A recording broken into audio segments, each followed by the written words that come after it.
Welcome, world, to the 2022 Ultra 4 Beatdown at Area BFE. I am Miles Hasquist. Alongside me is Mrs. Pam Hall, and we are about to kick off qualifying. Yes, those drivers are ready. They're getting lined up. Everybody's excited. They've been out pre-running the course all morning long. Make sure you stay tuned in all day long for the live qualifying. Yeah, we'll be qualifying from 1 to 3 roughly, and then tomorrow, 8 a.m., we kick off. Remember, everything is Mountain Standard Time, and it's going to be a beatdown here at Area BFE. It's, with all the new stuff coming to light, I am super excited for everything. Thank you, Pam. Thank the Robinette family and everybody at Mid-America Outdoor. Like I said, this merge is still going on, and it's coming together really nice. I'm excited to be here. I hated to miss that last race. I really did, but family obligations were there with all the new stuff. But it's coming to light, and I'm pumped about the whole situation. I'm super excited to have you here as well, Miles. You and I kept talking over and over, and I'm just like, I can't wait, and here you are.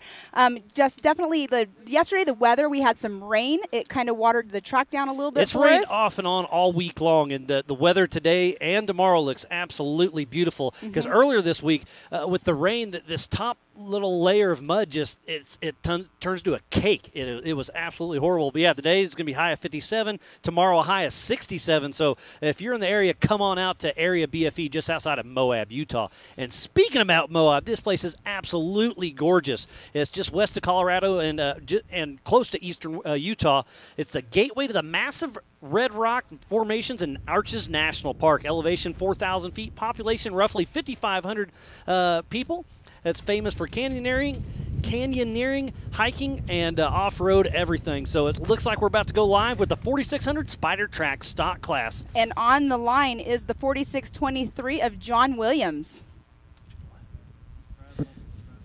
Oh, Brad Lovell. I'm sorry, I could not see that. There's some trees in my way. Yep, Perfect. That's the brand new Ford Bronco they debuted last year, and Brad Lovell has done an amazing job out there. He's got his son by him riding co-driver with him. He's from Colorado Springs, Colorado, with Lovell Racing.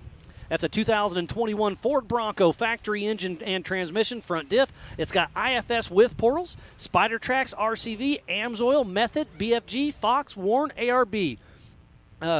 Brad Lovell's been racing with us for a very long time, so it's great to see him. We'll have some FPV drones out here. This is about a 0.4-mile qualifier. It's very similar to last year, Pam. It's going to be fast. It's going to be smooth. It's going to be fun to watch. Yes, they've been out there all morning, like we said, out there practicing the qualifying course, and you said it's very similar. They are getting ready. Brad's getting ready to go down the Yukon launch. That is a very gnarly drop.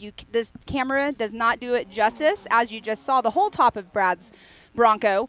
But it definitely is a brutal little course out there for qualifying. Yeah, Brad Lovell obviously running 35-inch DOT tires, making quick work through the monster drop. This is the Bronco Proving Grounds we're here qualifying at, so it's going to be a lot of fun. The stock does get to bypass that little 180 turn, the King 180, so we'll get a time for Brad here very soon. And you're talking about that King 180. If they don't take that turn far enough to the driver's side, they will have to back up because it is so tight. It is a super tight 180. I was watching practice this morning, and they're making some interesting lines. Shannon Campbell's down there really beating on. He was going wide each way. It was very cool to see. So we'll get a time for Brad Lovell here very soon. Trying to work through a few things, but it's qualifying. It's qualifying for the beatdown at Area BFE. This is Ultra 4 racing at its finest. And at home, if you're watching this and you do want to watch the live timing, it is live.ultra4racing.com, and that's where you'll be able to watch all of the live timing today and tomorrow during the race.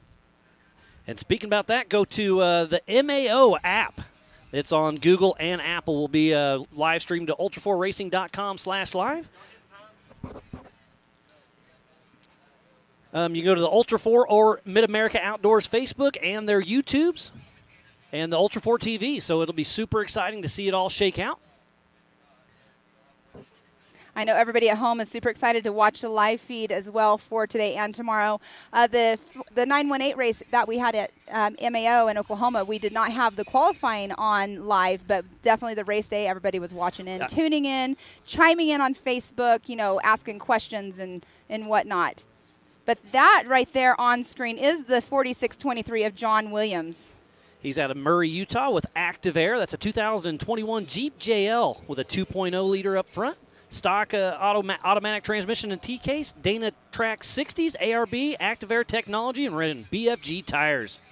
He was out there earlier. We were out in the middle of, not in the middle because we couldn't be, on the outside of the race course, of the qualifying course, and we were doing some videos, and he was really on it when he goes across that rigid ridge. He was on the gas, but everybody kept checking up when they had to do that left-hand turn to the Yukon launch. And on screen is John Williams as he bypasses. That's right where the race course is supposed to go straight ahead, and that's where the hot pits will be for tomorrow for the Amsoil hot pits, as John Williams making his way around the rigid ridge. So far, so good. This is a fun day of qualifying for the 4600 Spider Track stock class for the beatdown at Area BFE. And you can see right there, he checked up a little bit. It is, I mean, you can see that it's a 90 left right there, and right into that drop that the definitely Yukon launch. I was watching some of the big cars earlier. They were sending it down it. So qualifying will get faster and better, and it's going to be a lot of fun to watch as they're making their way around the Bronco Proving Grounds. Again, they are getting that bypass for the stock class, bypassing the King 180 for the 4600 Spider Track stock class. We'll get some times up here momentarily for everybody so we can start going through the times of everybody. And another cool thing we have Zach's Bar and Grill here in Moab. They have the live stream on there in the Bar and Grill, so if you're local and you want to go there, check it out.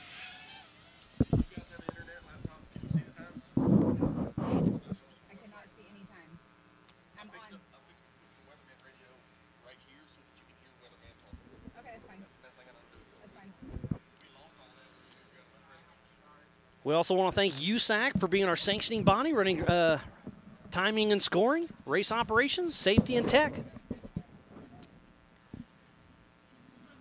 See Mr. J.T. Taylor right there. He's giving them the flags when it's ready for them to go.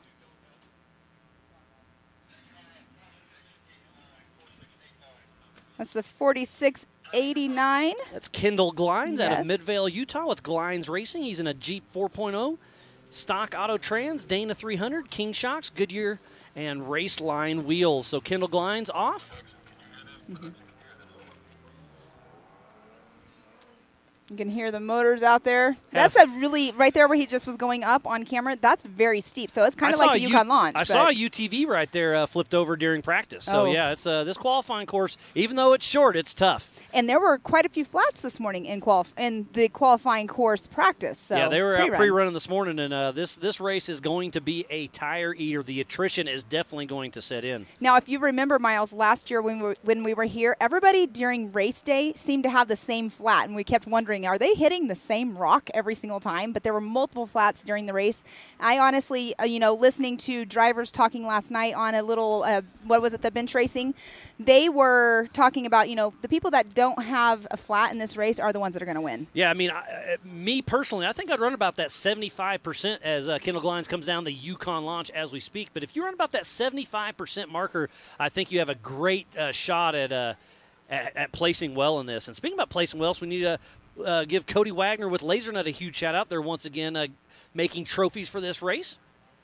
Those trophies, everybody wants those trophies. Oh, They're that's super what it's cool. all about. I was talking to Versi, and he definitely said he's trophy hunting at this race. As behind us, you can't see, but the 4623 of John Williams actually has a front left flat. He's right behind us down on the exit of the qualifying course.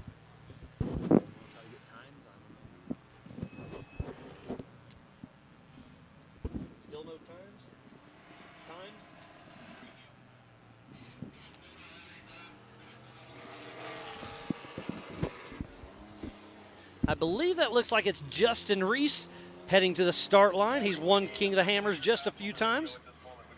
So Justin Reese, number 4619, Ridgeway, Colorado, with Rusty Nail Racing. He's in a 1985 Toyota SR5, Toyota drivetrain, 22 RD.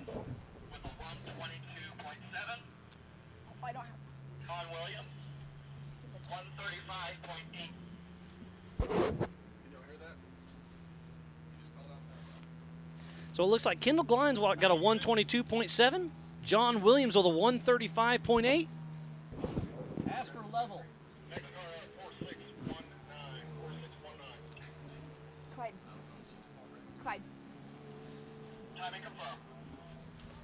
Hey, can I get a repeat on Brad Level? I haven't got Brad Level yet.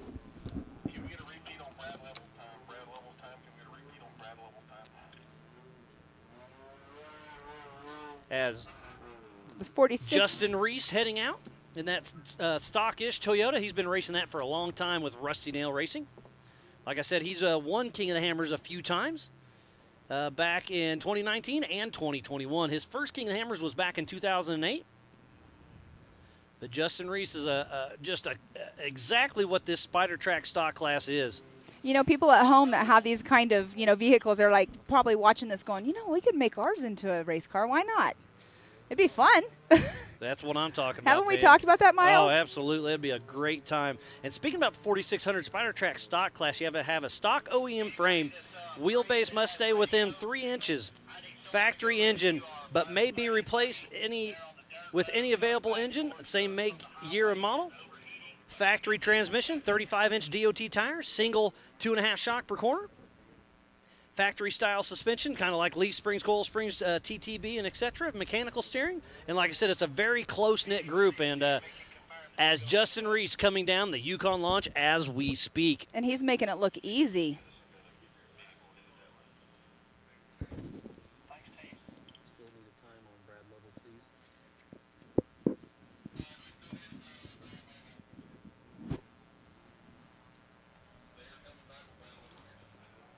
So we'll get a time for Justin Reese here very shortly.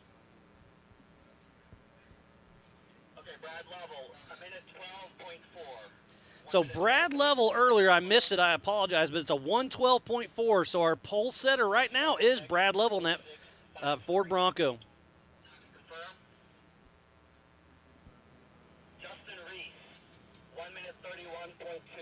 Justin Reese, 1 minute 31.2. All right, Justin Reese just came through with a 131.2. I got 5 stocks left. Give me some UTV guys lined up. I believe that's the 40. That's a 46.53 of Tom Biddle right there, getting ready to take off on his qualifying lap. He's been out here since Wednesday checking everything out. Tom Biddle's out of Longmont, Colorado with Trail Rig Racing. He's in a 1985 Toyota pickup with a 22 RE. Dual transfer case, trail gear, Fox, BFG, Raceline, PRP, and ADS shocks. And one of our own, Moab John, is actually co-driving with him. He worked with us at King of the Hammers for quite a while. And speaking of King of the Hammers, they're one of our sponsors out here. So Ultra 4 and King of the Hammers are still working closely together. But we also need to support who supports the sport. So we need to give a huge shout-out to Can-Am, Ford, Bronco, Monster Energy, Optima Batteries, 4-Wheel Parts, Progressive, Mid-America Outdoors, the Off-Road Syndicate, Holly EFI, Lasernut, Griffin Race Radiators, VP Racing Fuels, Nitto, King Shocks, Ultimax Belts, and that's just to name a few. Without these wonderful partners, we would not be racing here at Area BFE today. So please support who supports the sport. Without them, we wouldn't be doing what we love. And speaking of Off-Road Syndicate, in the drivers' meeting, they How cool is bumped that? up. So at the 918 Grand Prix, there was a fastest lap prize money. Now, Off-Road Syndicate has now, for every class, $1,000 for the fastest lap out here. During tomorrow's race, not today. Off-Road Syndicate threw out $1,000, so great job by them. Awesome. Tom Biddle going across the Rigid Ridge as we speak, and he'll be dropping the Yukon launch momentarily. Looks like he took that Rigid Ridge just a little bit faster than other people have done. Yeah, this is such a fun course. I was out on course with JT for a while this week, marking course and putting all this tape up, and this is an absolutely amazing race course. Ultra 4 is, or JT is putting the 4 back in Ultra 4. Yes, he is. So Pam, looks like you have your timing back in action. I do. So we'll go through, it looks like I have just the top 4 right now. We have Brad Level at the 112.467 in that number 1 position. Kendall Glines in the number 2 position at 122.7. Justin Reese, 131.2. John Williams is in 135.884. Tom Biddle just went through in the number 46.53 at a 206.208. And do we have Tom Biddle now? Tom Biddle, yes, it came through with a 206.208.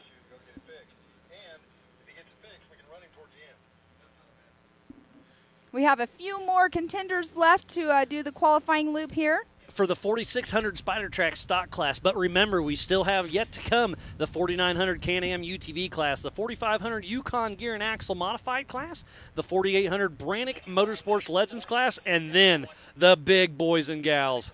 the 4400 Unlimited class. Yes, sir. And up on the line right now is the 4671 of John Snell.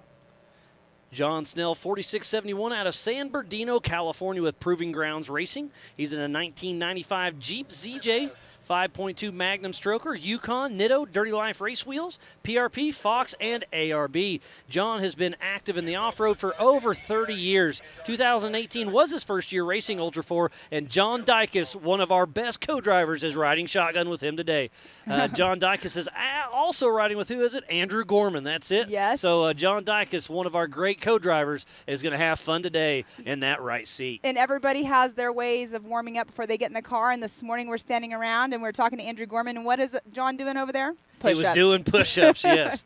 And speaking about area BFE, this place is absolutely amazing. It is a private park. It's over 625 acres, located just south of Moab, Utah, with over 150 miles of off-road trails with some of the best terrain Moab has to offer, from everything from mild to wild. It's open for private events. There are some day and weekend passes you can get, thanks to Robert Lucero and his entire team.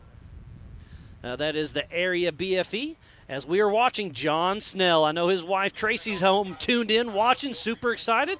I know they were out racing last weekend, so they weren't able to make it. She's a little wore out from last weekend's racing, but glad to see John's out here racing with us. This is our first Ultra 4 race for the Western Series. Our next Ultra 4 race is just in a few weeks, April 23rd and 24th at Rush Off-Road in Rush, Kentucky. That'll be our first Eastern Series race. Yes. And Pam, I'm just glad to be here. Me too. I'm excited to be here. I'm excited to have you by my side, and this is going to be an awesome year, awesome race courses that we're going to travel in the country, and it's going to be a great year. Yeah, and again, I'm going to give the Mid-America crew and the Robinette family another huge shout-out because they've been open arms. It's a great transition. I've talked to Dave Cole individually and the Robinettes, and it's coming together. The transition is working well, so be sure we're here for the fans, the families, and the racers. As John Snell going across the Rigid Ridge as we speak. He's definitely on faster right there for sure, but they always check up right here before they take that 90 left before the Yukon launch. We also need to give some love to Amsoil, Method Race Wheels, Axial RC, 360 Wraps, Rugged, Spider Tracks, Recaro Seats, Baja Jerky, and Raceline Wheels. As John Snell's getting ready to head down the Monster Drop. And when we get into the 4400 class later, you will not see them taking that easy. They'll be launching down the Yukon launch and the Monster. I saw some different tactics going down there with the big cars, but Shannon Campbell was sending it down both big sections. And right here, you're supposed to take a hard left, but for the stock, we're going straight through. So that's going to be an interesting, the King 180. That'll be a lot of fun to watch as JT Taylor, our race director. We love that guy. Glad to see him down there, and been working side by side with him quite a bit, and great to have him back. John Snell just went through the 4671 of John Snell at a 147.906. So he is in that number 5 position at this moment. And you can go to live.ultra4racing.com and have the same screen that Pam has in front of her. Up next is Albert Contreras, numbers 4605, out of Compton, California, with Jeep Thrills Racing. He's got a Jeep JL, factory engine, Trans, Atlas, King, Raceline Wheels, Fury, Mastercraft. His first race was back with Ultra 4 was back in 2013. He is owner and operator at Jeep Thrills Off-Road. He was the Ultra 4 National Championship champion in 2016 in the stock class. 2018, he was the Ultra 4 Sportsman of the Year. Multiple podiums, always brings the whole family. And speaking about family, he has his son Tristan riding shotgun. How cool is that, Pam? I love the father-son, the brothers that are out here. It's just a lot of cool. The Ultra 4 family and the MAO family is merging so well, and that's what it's all about. We're not racing for money. We're racing for fun, and that's why we're here. And, you know, you got those laser nut trophies that a lot of people want, too. So you got to throw that in. But speaking about money, they have upped the payouts for our racers. So, like I said, the transition's going so great. I'm glad to see that. Everything's coming together really, really nice. Our second Western Series race is at Prairie City, SVRA in Folsom, California, May 13th and 14th. So definitely staying tuned all season long for Ultra 4. And then I know we'll be bouncing between Mid-America and all the Ultra 4 races, and we'll be live all season long as Contreras comes down the Yukon launch. Yes, Prairie City, that's one that the house is usually packed at, so this is going to be a fun. That's an amazing short course as he drops down the monster drop. Albert Contreras, Pam will get you a time on him very soon, but I believe it's still our pole setter, Brad Lovell, with that 1:12 time to beat. He has a 10-second lead right now on that. So Albert Contreras just went through. He is at a 1:26.044, so he has the number 3 spot right now. As he is having to back up to get up out of the course, it's tight everywhere here.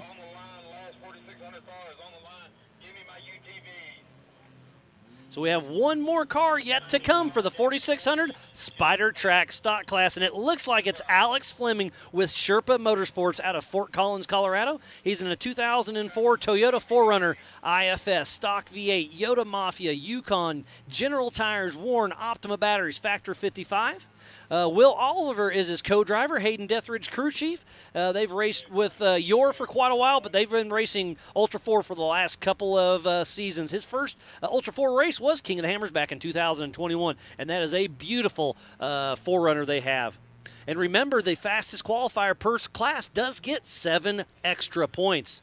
And then tomorrow's race, if you get first place, you get 1,000 points. If you get second place, it's 975. Third, 965. Fourth place on down is 5 less points. But you must complete 2/3 of the race to get your points. This year we have a West and East Championship, most points from Visions, Nationals, which is Legends of the Fall, and then you can pick any of your 2 East or Western regional races for the East and West Championship. And then going to the national points, it's the King of the Hammers is double points, Visions is double points, Legends of the Falls Nationals is double points, and then any 2 regional races. So it's great to see the series points and championship coming along. And remember, the top 10 in the 4400 class do get qualified for King of the Hammers next year. Super awesome. And JT was talking to the drivers this morning as we were in the drivers meeting, and he was saying how at the Legends race, Legends of the Fall, there's 1,000 new acres that have been untouched that he gets to go cut the trails on. Can you imagine what he's going to do for the last race of the year, and the just Nationals think of race? The Mid-America Outdoor Short Course. That is absolutely phenomenal. And then being able to race all through the woods, JT's going to make us a trail. As Alex Fleming with Sherpa Motorsports drops down the monster drop. And look at that Toyota 4Runner looking good. But it's not looking quite as good as Brad Lovell's Ford Bronco sitting on that pole, that 112. Let's see what he comes up with. Should be coming through here shortly. So we'll get a time for Alex Fleming. But it looks like Brad Lovell's time of that 112 gets him in that pole position, so he'll get those 7 points heading into this first race in Moab, Utah for the beatdown at Area BFE. All right, so Alex Fleming just came through with a 140.906 in that number 6 spot. So number one right now is Brad Lovell. Number 2, Kendall Glines. Number 3, Albert Contreras. 4, Justin Reese. 5, John Williams. 6, Alex Fleming. 7, John Snell. And in the 8th position is Tom Biddle. And we are getting ready to start our UTV qualifying, and looks like on the line right now is the 813 of Jason Berry. We'll be starting that shortly. So we just finished the 4600 Spider Track Stock class. Now we're going right into the 4900 Can-Am UTV class. These cars are fast. These cars are nimble. They're going to give some fast times. What was Brad Lovell's 112? So they're going to beat that. They're going to be under a minute. No questions asked there. I'm going to say fastest time of the day, 55 seconds flat. That's my guess. That's my guess. A good guess. But you know what? Also, too, these UTVs, they're not going to take it as easy. They'll be launching off the Yukon launch as well. Remember, we have to do the King 180 also, so yes. I didn't put that. I'm still going to say sub 1 minute. I'm going to stick with my 55 seconds. And, you know, doing the King 180 and a UTV is way more easy than it will be in the 4400s. I mean, they're not nimble. going to have to, back up and everything. They're going to be able to just take that turn, and drifting that corner is probably the easiest thing. There's not really very many rocks. I wouldn't call it easy, and let's talk about that right now. Is the traction here is amazing. Mm-hmm. So trying to drift on these slab rocks is super, super tough. True. But we'll see how it plays out. And when it rained the other day, the traction was completely different. We do not have any rain in the forecast right now, but, man, it is looking good for the beatdown at Area BFE. Again, this is Ultra 4 racing at its finest. Yes, I it is. absolutely love it. I'm so excited to be here. I love Moab, Utah. We're right before Easter Jeep Week, and so it's exciting just to be here racing at Moab at Area BFE again. Robert's been amazing, lets us use this land, and JT out there cutting course. You were on course with him. Yeah, Tell us about that, Miles. Yeah, so the course is absolutely amazing out there, and I'll just kind of give you a rundown. So we start here at the Bronco Proving Grounds, and then we go, it's a 5.5-mile lap. We go down the Abyss. We go right past the gatekeeper of Upper El Dorado. We go up Minor Threat, a new trail called Ozzy, up Offspring, up Green Day, and then we have an either-or with a three-way. You can go, and that's right at the Suicide Hill at the top of Green Day. Awesome spot. And then we have Ejection Rock, and then we go around to Volbeat. And then we come down another new trail, and then we go down Tool, down Dropkick, down Lockjaw, the Death Row little wash section, a new section, super cool, and then go to Old Reds, down another wash, and then Britney Spears is a joker line, so we'll see how that shakes out. You have to run Britney Spears one time of one of your laps, so that'll be cool, and then right back in here, the Bronco Proving Grounds, and that'll finish up one lap. I just came in one day too late to actually get to see the course like you did. And like I said, so that's the rundown of the course. For It tomorrow. is super tight. But then there's some rock slab sections that you can really spread out. But it is a two-track, a lot of sections. So and JT in the drivers' meeting said you can only go 15 feet off the course. We are not blazing through Area BFE. Robert Lucero's nice enough to let us come race here. We do not want to tear up his place. But he was cool enough to let us chop down some stuff and make some new washes. The new washes are super tight. They're super windy. There's some technical drop-offs. And Moab, if you've been here, the traction is amazing. But sometimes at the bottom of these washes, it has that kind of silty, sandy stuff. But then there's up climbs, there's down climbs, and that Ejection Rock is where old JT Taylor took a tumble a couple years ago. And it's a super off-camber downhill, and there's some gotcha moments, so you have to really, really pay attention during this race. It's going to be a fun one to watch. It'll definitely be a fun one to watch for sure. So again, we got to give some of our partners some love. Can-Am, Ford, Bronco, Monster Energy, Optima Batteries, 4-Wheel Parts, Progressive, Mid-America Outdoors, the Off-Road Syndicate, Holly EFI, Lasernut, Griffin Race Radiators, VP Racing, Nitto, King Shocks, Ultimax Belts, King of the Hammers, Off the Grid Clothing, MBRP, Yukon Gear and Axle, HCR, Warren and Factor 55, ARB, Rigid, Brannick Motorsports, Tread Lightly, and Action Sports Canopy. Again, that's just giving some of our amazing sponsors some love. You can see all these wind blades in the back flying. Yes. And look at the background we have. This place is absolutely amazing. I keep just pinching myself. Look at it. It's just absolutely phenomenal out here in Moab, Utah, Pam. It is absolutely beautiful. I wish you guys could see the snow. I can see it in the reflection on the door in front of me, but the snow on the mountains around us. Yesterday, it was actually like T-shirt weather yesterday morning, and then it changed in the afternoon. It's rained a couple nights up there. We can see well, we that. watched the snow last night as we were sitting over there. It was crazy. It's actually really cool. But we're going to take a break here for just a moment to take care of our sponsors, so we'll be right back. 4WP is more than a store. We're truck and Jeep experts and have been for over 50 years. From wheel and tire upgrades to full custom builds, 4WP has you covered. Whether you want to order the best parts online or shop in store, do the work yourself or get it done by a pro, all roads lead to 4WP. Do your rig right. Shop online or find your store at 4WP.com. Rocks, sand, heat. Life off-road is tough. We wouldn't have it any other way. If AMSOIL products are designed for this kind of punishment, think about what they can do for your daily driver. Upgrade to AMSOIL protection today and get fast free shipping from AMSOIL.com.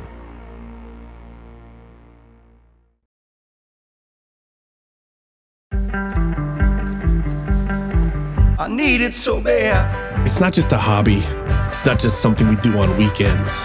It's how we live every day. Can we go out and play? I needed to try. Needed to fall. I needed your love. I'm fading away. I need never get old. It's time for electric turn into lightning. An electric truck that can haul on both ends. That can help build your house. And if need be, power that house. That feels like a bullet train and works like a freight train. The fully electric F-150 Lightning.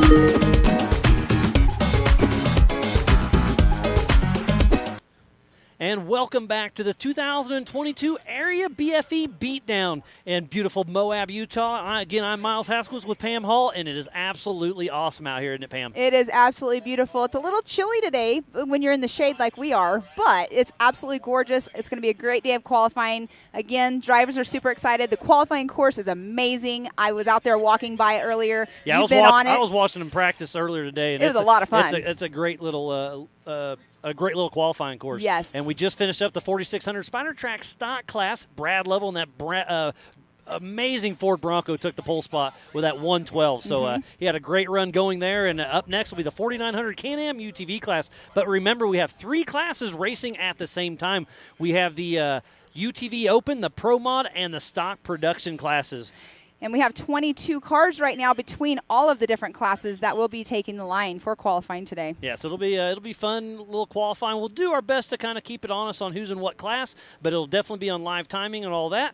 So live.ultra4racing.com for the live timing. And the 813 of Jason Berry just took off the line. He's in a Can-Am with MRT tires, Sedona, and Fox. And he caught me right after driver's meeting. He has a new sponsor that just came on board with him, and it is RCV. He wanted to make sure we give them a shout-out as well when we talk about him. That's one thing. There's Justin Reese. They're just walking off course. He qualified in the 4600 class. Everybody at home, your drivers here. If you hear us misspeak on one of your sponsors or anything, just let us know. Shoot us a message. Yeah, shoot us a message this weekend, and then do a follow-up next week, too, because it's going to be a busy weekend as Jason Berry is making his way around the Rigid Ridge as we speak. And I want to see how many of these drivers will actually jump the Yukon launch. We're going to find out right now. Yep. Jason Berry is at the Yukon launch, and he it's a little bit different. That's a happy medium. But with being such a short wheelbase, that's where it gets kind of scary to where are they going to nosedive and actually keep going on the handstand and do like a backflip basically. And here's where the course is going to change just a little bit. Right here you have to take that hard 180 left, and Jason Berry tips her over. So that is a tough break. So that'll be a rear start for Jason Berry. Bummer. Oh, he's going to try to drive out of it maybe. I think he's going to do more damage than good. So Jason Berry will get a DNF for his qualifying run and start from the back of the pack. But remember, this race is on adjusted time, so a rear start can play advantage in some of these races. Yes, for sure. I believe they're going to take off in 30-second increments. That has yet to be determined, but that's kind of the norm. But remember, this race will be on adjusted time tomorrow. And they were talking about the laps for the race tomorrow. Did they ever make a final decision of which lap or how many laps we will have? I missed that earlier. Stock was 3 laps. UTV is 4, 45 and 48 is 5, and then the 4400 is 8 laps at 5.5 miles per lap. This is going to be a beating on these vehicles. The attrition will definitely be high. I see a car down there that I thought was going to be racing in the 4400s, the number 88 of Mark Welch. I'm wondering if he is going to go ahead and race in the UTV class. You are correct. I'm not sure. He was registered for 4400, so we'll get that squared away.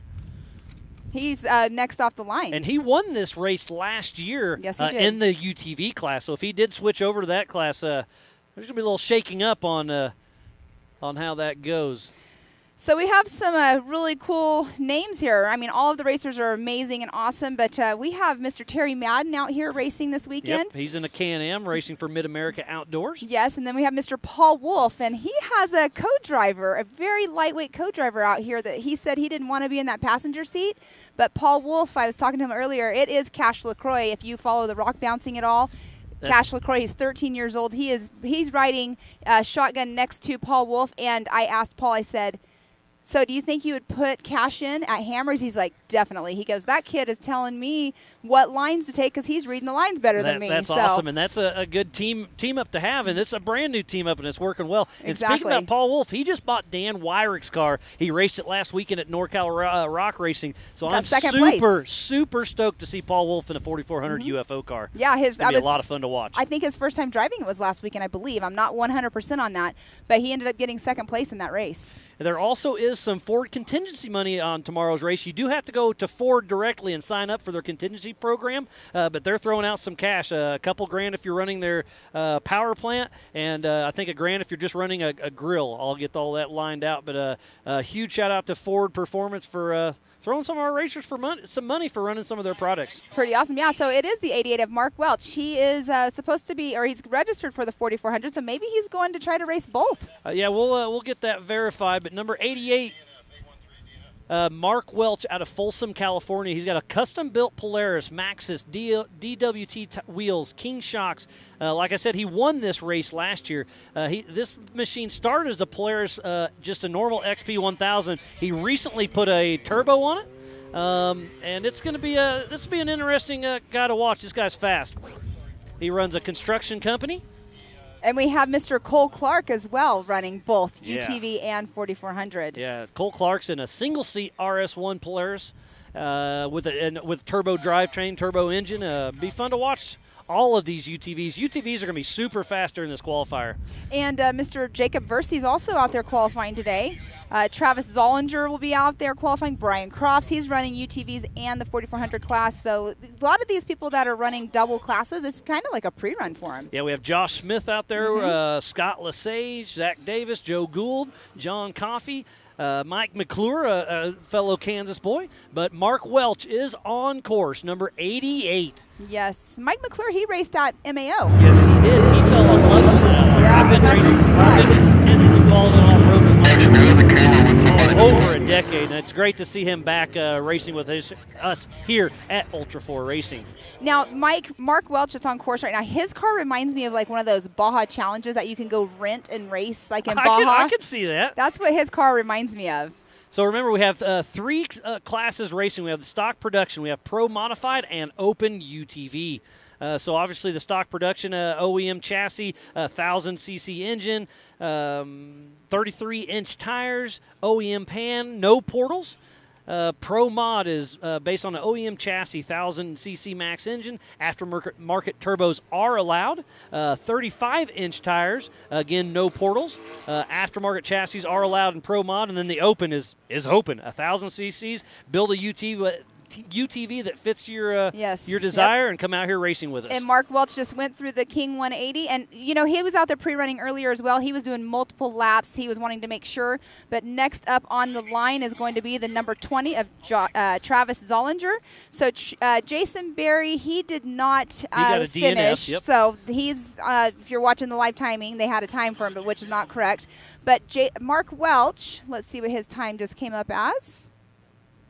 Definitely not a 3:47, so we will have to get that updated there. Possibly a 108, I believe. A 108, so he is faster definitely than Brad Lovell was. Yep. And I think it's only going to get faster. But on the course right now is Mr. Travis Zollinger out of Nibley, Utah. He is Mr. ZRP himself with Zollinger Racing Products. He races a Can-Am and a Polaris. I believe his Can-Am broke earlier, so he's in a Polaris RS1, ZRP, RCV, BFG, Sparco seats, HCR. His first Ultra 4 race was Nationals back in 2017. He was the Ultra 4 Western champion in 2018 and 2019. He won the National Championship in 19 as well. 2020, he won the Mint 400 and the UTV World Championship. Travis Zollinger races a little bit of everything and really puts those ZRP products to the test.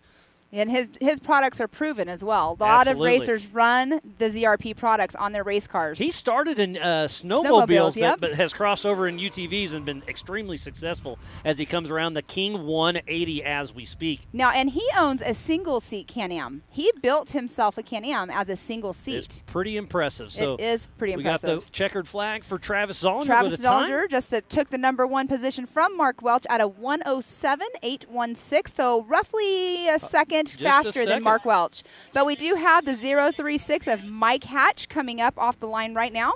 Mike Hatch out of Grand Junction, Colorado. He's running the 4900 stock class in a Kawasaki KRX. He's got System and Fox. Great to see all these different manufacturers out here racing with us at Ultra 4 Racing.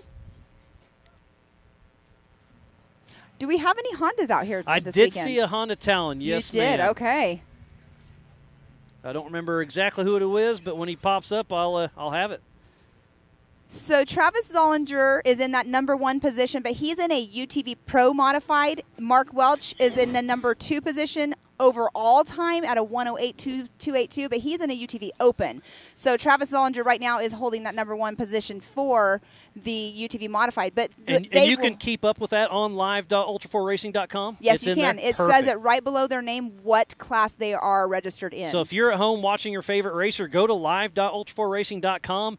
Get on that MAO app. Get on the Facebooks. Get on the Instagrams. Hashtag it up. Start a watch party. And hit the share button. Let's blow up this weekend. It's going to be absolutely amazing. We kick off tomorrow morning at 8 a.m. Mountain Standard Time, and we'll be racing all day long. So tune in, tune out, but have some fun watching it. Coffee in hand. It's going to be chilly. Absolutely. It'll be a brisk start to the morning as we have Mike Hatch out of Grand Junction, Colorado, in his Kawasaki taking on the Bronco Proving Grounds. He is the only Kawasaki out here. I believe you're correct. I know Martin Duffy has one they've been racing with us, but he is not here this weekend. I believe he'll be racing some of the Eastern Series races with it. His daughter, Sarah, he's part of the Off-Road Worldwide. And don't forget, we also still have the first round on us. So if you've never raced Ultra 4 before, you come out here, race with us. We kind of give you the first round on us. We don't charge you an entry fee. Come out here, get hooked with the Mid-America Outdoors and the Ultra 4 family, and I'm sure you'll be back for some more. Kind of give you a little of that adrenaline rush for free and get you hooked. You know what they say? Don't drink the Kool-Aid. Absolutely. As Mike Hatch comes down the Yukon launch, a little careful, which I absolutely agree with on this tough course. Don't want to work on your car all night. I mean, if you think about it, what are you going to do? You're going to sit there, you're going to launch off of it and potentially have to work, like you said, work on your car all night long, or take it just a little bit easy and, you can fight your way through the dust. But right here, there he's going, taking that 90 left up into the King 180. And this will be interesting. If you can stay wide left at the start of it, you can make that hairpin a lot easier. And again, these UTVs are a lot more narrow, a lot more nimble. So it's going to be interesting when the big cars start coming out. All right, Mr. Mike Hatch, he is in a stock production. So we have 3 different classes that have taken off the line. So Mike Hatch has the #1 position right now. The number 36 in the UTV stock production class at a 126.1. We have Josh Smith, the 1948, lined up and getting ready to take the green flag for his qualifying lap. Josh Smith out of Castle Rock, Colorado with Smith Brothers Racing. He's in a 2021 Razor Turbo built by Infinity Fab, Liquimoly, MRT, ZRP, HCR, KMC, Factory UTV, and Hostile. His first Ultra 4 race was King of the Hammers back in 2018. He won the 2021 Big Sky 200. He won the 2021 Nitto National Championship race as well. Corey Nasso, who built this car, is in the co-driver's seat. The pit guys are out here helping him out with Rocky Mountain and Speed and Fab. Awesome. Great to see. And King of the Hammers 2022, he was second place in the UTV stock turbo class. So Josh Smith is a young kid, but he's a fast kid. I expect good things from Josh Smith. And the pit guys that are helping him out, they have a great podcast. I love listening to theirs. So Josh Smith, he has technically 2 cars out here this weekend, but he's only racing 1 because Jacob Versey. He's got a rental program. He's got a rental program. So Jacob Versey is racing in his other car in his Pro XP, I believe, isn't it? They're Polaris teammates, so out there running along. So here comes Josh Smith as he hits the Yukon launch as we speak. And he took it a little faster than we have seen anybody else take it. Josh Smith is fast. He's going for that those 7 points for the fastest qualifier in his class. So we'll see how he can make it around the King 180. But Josh Smith is a fast young guy in our sport, has had great success thus far, and he has a lot more to prove. And he takes a little bit of bicycle, but keeps her under control, pushing a little bit too hard, spinning the tires, lighting the fires. He's getting ready to cross the line. There's Mr. J.T. Taylor with that checkered flag, and that puts Joshua Smith in that number 1 position. He just took it over from Mike Hatch, the number 1948, at a 1:11.683. So we have the 4.9331 coming up next of Mr. John Rance. John Rance out of Mancos, Colorado with Mudnut Racing. He's in a Razor XPT, Walker Evans shocks, Raceline wheels, PRP seats. He's been racing with his dad, John Rance, his whole life. His brother, Kevin Rance, is riding shotgun, and something super cool is happening as we speak as John Rance got a Ford Bronco and has just started that build for the 4600 Spider Track stock class. So I think this UTV right here will be for sale here very soon. So if you want to come out here racing with Ultra 4, get a hold of John Rance, and you can start here in the UTV class, and because John Rance is starting that Ford Bronco build. Super excited for that family. They've been racing with us for an extremely long time. So Miles, a lot of these Can-Ams and Razors, they're all 2 seats, and the Kawasaki's and Hondas. But I was just turning around and looking because Mr. Corey Nasso, like you were saying, is Joshua Smith's co-driver. Joshua Smith ran the qualifying loop single. Oh, well, that's strategy. Strategy. And I'm okay. I think that is a great strategy because it's lighter, it's faster. But when they go out for the 5.5 mile loop, they'll want a co-driver for navigation, for if you have a tire issue, or if you have winch. an axle, if you have to winch yourself, if you have a recovery. Yeah. Right. So I think a co-driver. And speaking about that, Shannon Campbell's been running a single seat forever. He's building a 2-seat car right now. Is he really? Yep. He said, "I'm just getting older, so I need help. I'm tired of getting lost," is what he said. It's because his eyes, right? That's what he always uses his excuse of. Shannon Campbell is in the Off-Road Hall of Fame, and he's still here racing with us. He's an awesome character for our sport as John Rance is out there running strong. You can see right there when they're taking that left to go into the King 180, because they're in 4-wheel drive, they can't make that turn quite as tight is what's going on right there. So it's not like they have something wrong with their car. They just can't make it as tight. And if you've ever driven one of these, even though they're small and nimble, still trying to turn it while you're in 4-wheel drive is not as easy. So, Pam, I missed the time on Josh Smith. What did he Josh Smith, he was the number 1 position. He took it over from Mike Hatch. What was the time? Oh, I'm sorry. It was a 1:11.683, but the fastest time still overall is 1:07. So what Mark Welch get? I thought Mark he got a Welch, 1:08. He had a 1:08.282. So 1:08 is faster than 1:11. Travis Zollinger, I'm so sorry, had a 1:07.816. Travis Zollinger has a 1:07. So Travis Zollinger's on the pole position. He's on the pole position. In I was the UTV confused on that. Yep, thank you. Overall, but he's in the different classes. Yes, gotcha. yes.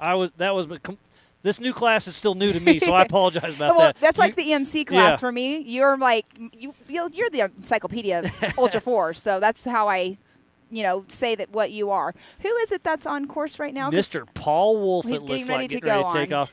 But on course right now is John Rance.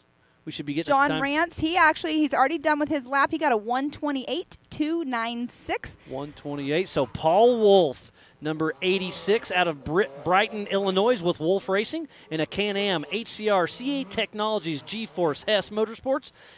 King of the Hammers 2023. He got 3rd in the UTV Pro Mod, and he's got Mr. Cash LaCroix riding shotgun. Paul Wolf is fast. He's raced Ultra 4 off and on for a long that's time. A little hop. He plays with the SRS guys quite a bit. This guy races a little bit of everything and is extremely successful. Exactly, and he has been out racing at Mid-America in Jay, Oklahoma. With a lot of success. With a lot of success, yes. He raced at the Grand Prix. He was actually at the big meet run that we had. And look at the Yukon launch. Paul Wolf is on a mission. I don't think he has Cash in there with him. If I'm looking correctly, I do not see Cash in that passenger seat.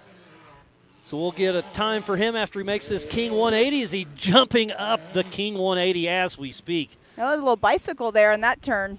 Paul Wolf is on a mission. Remember, we'll see him in that UFO here shortly as well. So let's get a time for, I'm going to say, is that new fast time? Oh, my gosh, yeah, a 1:11. No, a 59.833. So 59.833 is the new fastest time.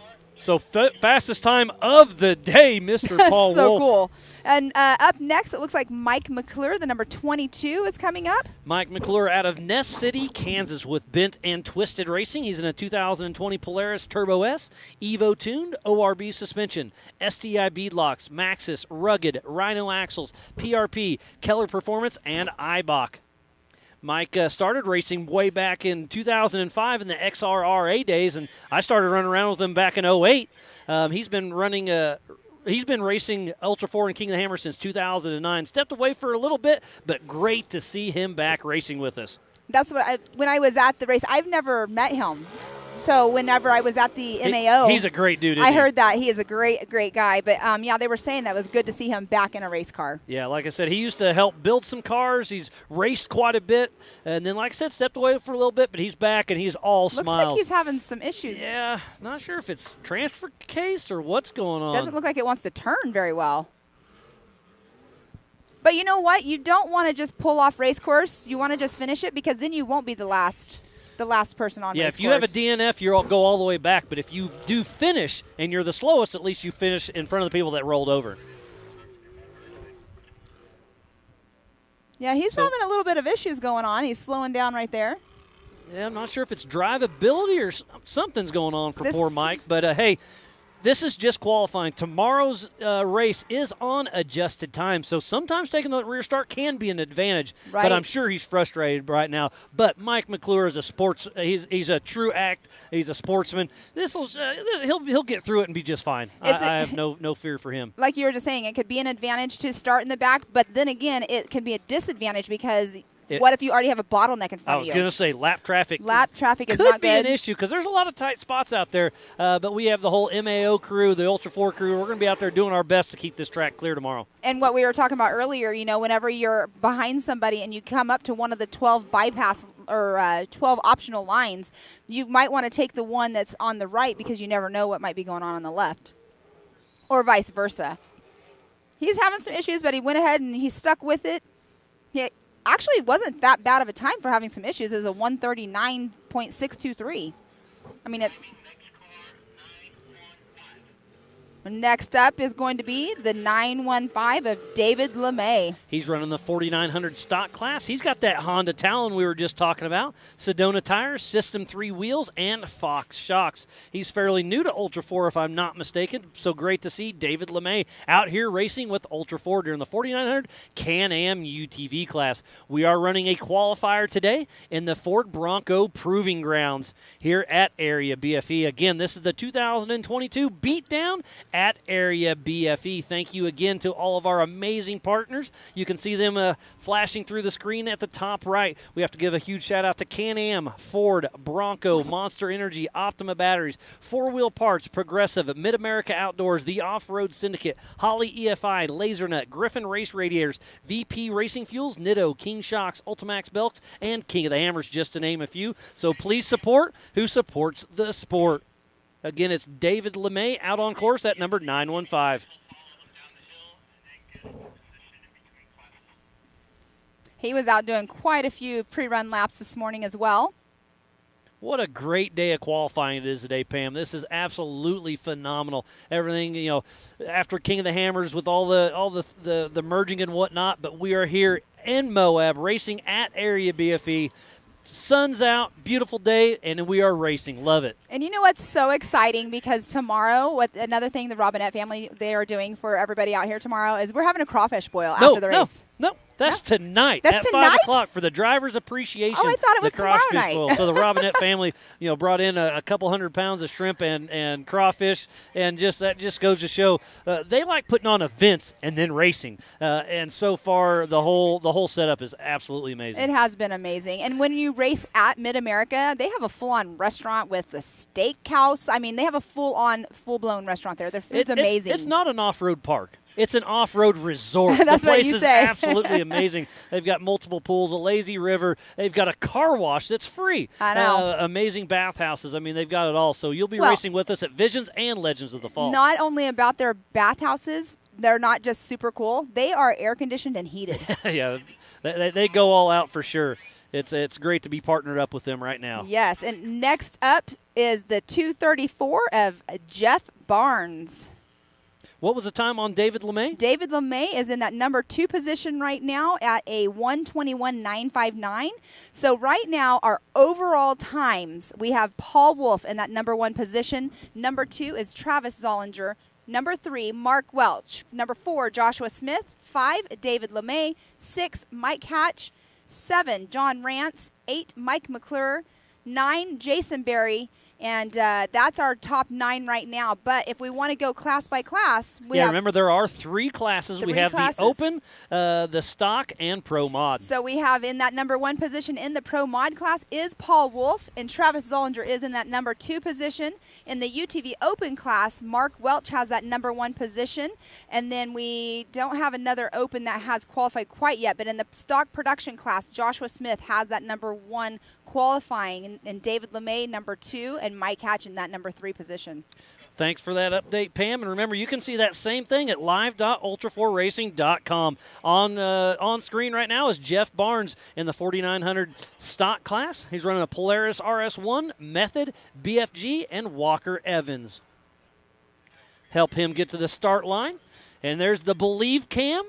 FPV drone, great to have these guys back. They give you some amazing shots. They can drive under the cars. They can drive through the cars sometimes. It's absolutely awesome as we see Jeff heading down the Yukon launch, taking a little bit careful, which I completely agree. And he's in an RS1. If you can tell, he's a single seat in there, but you can tell by the way it's made as well that he is in a RS1. Yep. So single seat, but it gives you a great vantage point. You have a lot of visibility, just like the UFOs. That's why Joe Thompson put so much time into that. Now, if you can find an RS1, I would grab one. I've been told that they're not producing them anymore. That's interesting. I haven't heard that from factory. I've heard it from people that are trying to purchase them. But, yeah, if you can find one out there, everybody right now is looking for RS1s. They're fun to drive. Jeff Barnes up and around the King 180, so we'll have a time for him.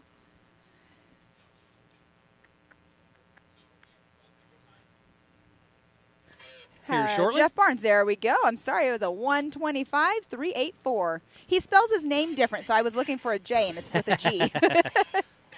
But he is in the UTV stock production class. He is qualified number 3 position right now, but on overall times, he is in that 6th position. And up next is Mr. Brian Crofts, number 91 out of Queen Creek, Arizona with CB Motorsports. He's running a 4900 stock class, Polaris. He started racing the 4500 class quite a while ago and then stepped into the 4400 class. He also has a class 11. Now he's racing a UTV. He started racing that at King of the Hammers. He's Bailey Campbell's fiance. He's teamed up with the Campbells. He's racing a single-seat Campbell car here later on today in the 4400 class. So Brian Crofts is getting some great seat time. And he's got Ryan Miller riding shotgun. Ryan Miller will ride shotgun in the UTV class and then hop in with Crofts' fiance, Bailey Campbell, for the big race. Yes, and that's going to be super exciting. I mean, like you were just saying, seat time. And I did see Brian out there. You probably did too this morning. He wasn't out there going through the qualifying course in just his single seat 4400 car. He was actually out there in his Polaris as well. Because you want to practice it in both because you want to know how the course is going to feel. Cars. Yes. Absolutely. So Brian Crofts through the rigid ridge, now down the Yukon launch, getting ready to hit the monster drop here in the Bronco Proving Grounds. So the monster drop, if I remember correctly last time when we were here, if you don't hit it just right, it does a little bounce. And I'm kind of surprised we haven't seen more flat tires yet. I really thought we'd see some flat tires in qualifying, but not yet. Not quite But remember yet. Last year, every lap somebody would have a right rear flat, if I remember right. I was talking about that earlier. We were talking about it. Just Pam, it's great to be back with you. Oh, I love it. It's so much fun. Okay, let's see what Mr. Brian Crofts is going to have here. He is in the stock production, so he qualified number 2 position in stock production, but 5th overall with a 1:15.956. He'll be happy with that. And then up next is Brian Hamby, number 817. He's in a Can-Am running Maxxis tires, KMC wheels, and Fox shocks. Help Brian Hamby get to the start line. And you can see Cole Clark next up over there, too. Yep, Cole Clark's in a single-seat RS1 Turbo. Turbo. So he's got the turbo drivetrain in that machine. He's racing the 4900 Can-Am UTV class and taking that UTV and running with the big dogs in the 4400 class later on today.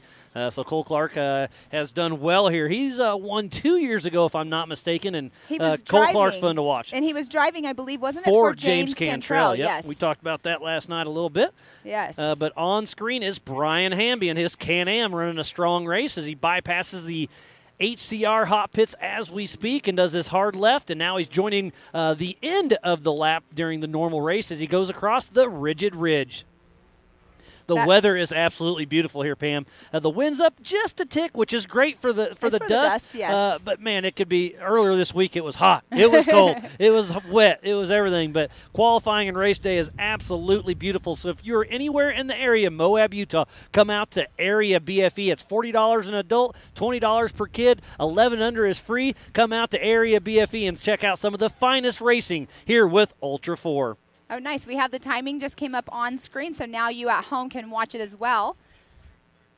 So that is an unofficial tick clock, I believe. Yes. So we'll get our official timing from Live Timing at live.ultra4racing.com. So Brian Hamby is in the number 4 position overall at a 1:11.586.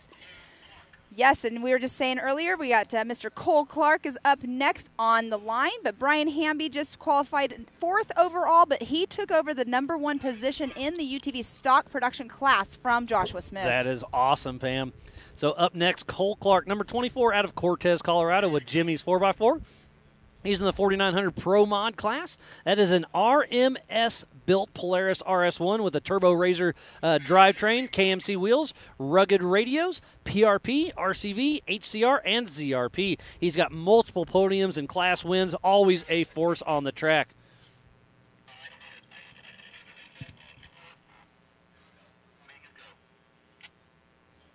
And Cole Clark, you were saying he's in that single-seat RS1 Turbo.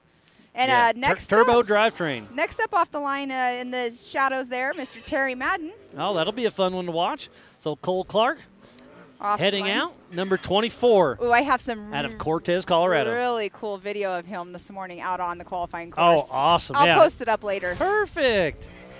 Yeah, don't forget to hashtag Ultra 4 Racing, hashtag Area BFE, hashtag Beatdown. Get on the Instagrams, on the Facebooks, and blow this up. Also, make sure you hashtag MAO as well. Mid-America Outdoors, absolutely. Look at him. Look at him on that rigid ridge. He has been the fastest one so far. So our fastest lap was Paul Wolf with a 59.853, and Cole Clark coming down the Yukon launch. Now the monster drop. Cole Clark is on a mission. Yes, he is. This is going to be fast. This right here, though, in the King 180, that's going to be the kicker. How fast he can get through that, and if he doesn't takes bicycle, that wide line. This is going to be a 57, I'm going to guess. He is flying out there. Huh? He is on it. Cole Clark with a great run. Pam, what do we got? Oh, yes, thanks. Here they're covering up on the screen up there. Cole Clark went through with a not what's on the screen right this second. Give us just a moment.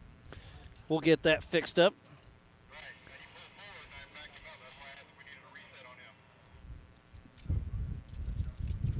We'll get that. So we'll work through that, but Cole Clark with a great, great run. So today's qualifying is about a point, just less than a half mile here in the Bronco Proving Grounds. And then tomorrow it's going to be a 5.5 mile loop. 4600 class will do the 3 laps. 4900 Can-Am UTV class, 4 laps. 4500 Yukon Gear and Axle, and the 4800 Brannick Motorsports class with a 5 laps. And then the 4400 Unlimited will do 8 nasty laps of 5.5 miles per loop. That's going to be super cool. Now, they changed it up because it was a 5.2. So where did they add some stuff in? That's how it lined out. Okay. JT said 5.2 a couple days ago and then actually put it all on the GPS, so it's 5.5. So made it, okay. Yep. And Well, that's this super cool. Yeah, this track is super rough, rocky and technical, very hard on equipment. There's going to be lots of carnage and attrition tomorrow. Not much passing, except for there are 12 either or, so that's super cool. So if it was me racing and you see the guy in front of you, you're chasing him, you take whatever he doesn't take and hope for the pass. And hopefully there's not a bottleneck. Yeah, and I hope you did your pre-running out there and know what's left, what's right. You need to know both ways. Right. But this race will be on adjusted time like normal. So this morning, some people were able to go out and pre-run because not everybody was able to show up yesterday and be here. But I know, talking with Marcos Gomez earlier, you were saying, oh, that course is going to be rough, and he went out and he did the pre-run. He's like, it's going to be very technical and it's tight. So up next, who is it? Mr. Terry Madden, number 188 out of Yucca Valley, California, with Terry Madden Racing. He's in a 4900 Pro Mod car. That is a Can-Am. He's got Mid-America Outdoors as a partner. Vision, Pit Viper, Warren, Factor 55, Rockford Fosgate, KC Lights, Rugged, 360 Wraps, BFG, Warrior Built, Monster, Fox, Pro Eagle, Power Tank, and RCV. His co-driver is another Kansan, Jared, riding shotgun with Terry Madden. They've been friends for a long time. Terry grew up in western Kansas for quite a while, but moved out here to the West Coast a few years back and is doing some great things in the off-road community. Well, he's got a great run going with a broken foot. Yes, he's got a you right, just said exactly what he's you're got going to do. a broken right foot, but still out there running strong. He was saying last night, I overheard him talking that, rollover. Tough break for Terry. He's almost at the end. Tough break for Terry Madden. He was talking, though, last night that he was only going to probably be able to run about 60%. He's got a thumbs up over there from Mr. Joey Beck. Got Joey and Aaron and JT all checking on him, but thumbs up from Terry Madden and Jared. So tough break. He'll take a DNF and take a rear start. So tough break for Terry Madden. But there again, adjusted time race. His day's not over. And it was just past who was it earlier? It was Jason Berry who rolled. He's just past it right there where he's at. He was at least up almost into the 180. Yeah, that's he was past the 180. No, he's in the 180. It. Yep. No, that's that. He was exiting the 180 and bicycle. Right there. They're rolling that car over by hand. That goes to show you how light the Can-Ams and the UTVs, all of them are. And you can see the Mid-America Outdoors on the roof of that car. Now, his wrap matches everything else. If you look around, they match everything that is wrapped. Yeah. The Mid-America Outdoors and Ultra 4 out here in full force, looking good.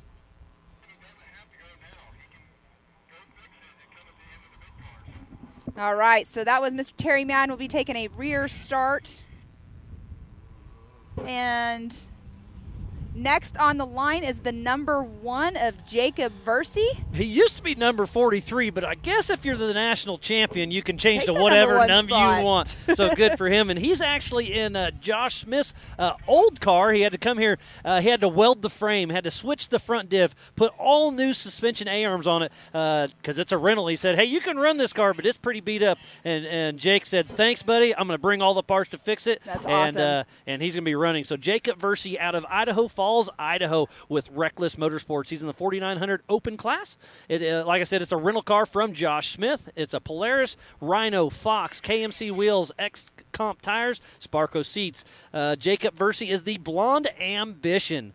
He swept most of the 2021 season, landing him the Nitto National Championship last season and the Western Champ and the North. I mean, this guy was on fire last year. He was. And then now he's got the new car blues and whatnot, but at least he's out here racing. So I said, are you going to take it easy on this car? He's like, it's actually pretty solid. I'm going to race it hard. You know, he's out here by himself, too. I mean, Yeah. I say he's out here by himself, but that's not the case. The Ultra 4 family is here to help everybody. So he came by himself, and now is teamed up with Josh Smith and everybody. I mean, exactly. And everybody, during the hot pits you watch, if one car comes in, 3 teams come over to offer tools, offer a hand, offer anything. And that's what happened when we were at the 918 Grand Prix.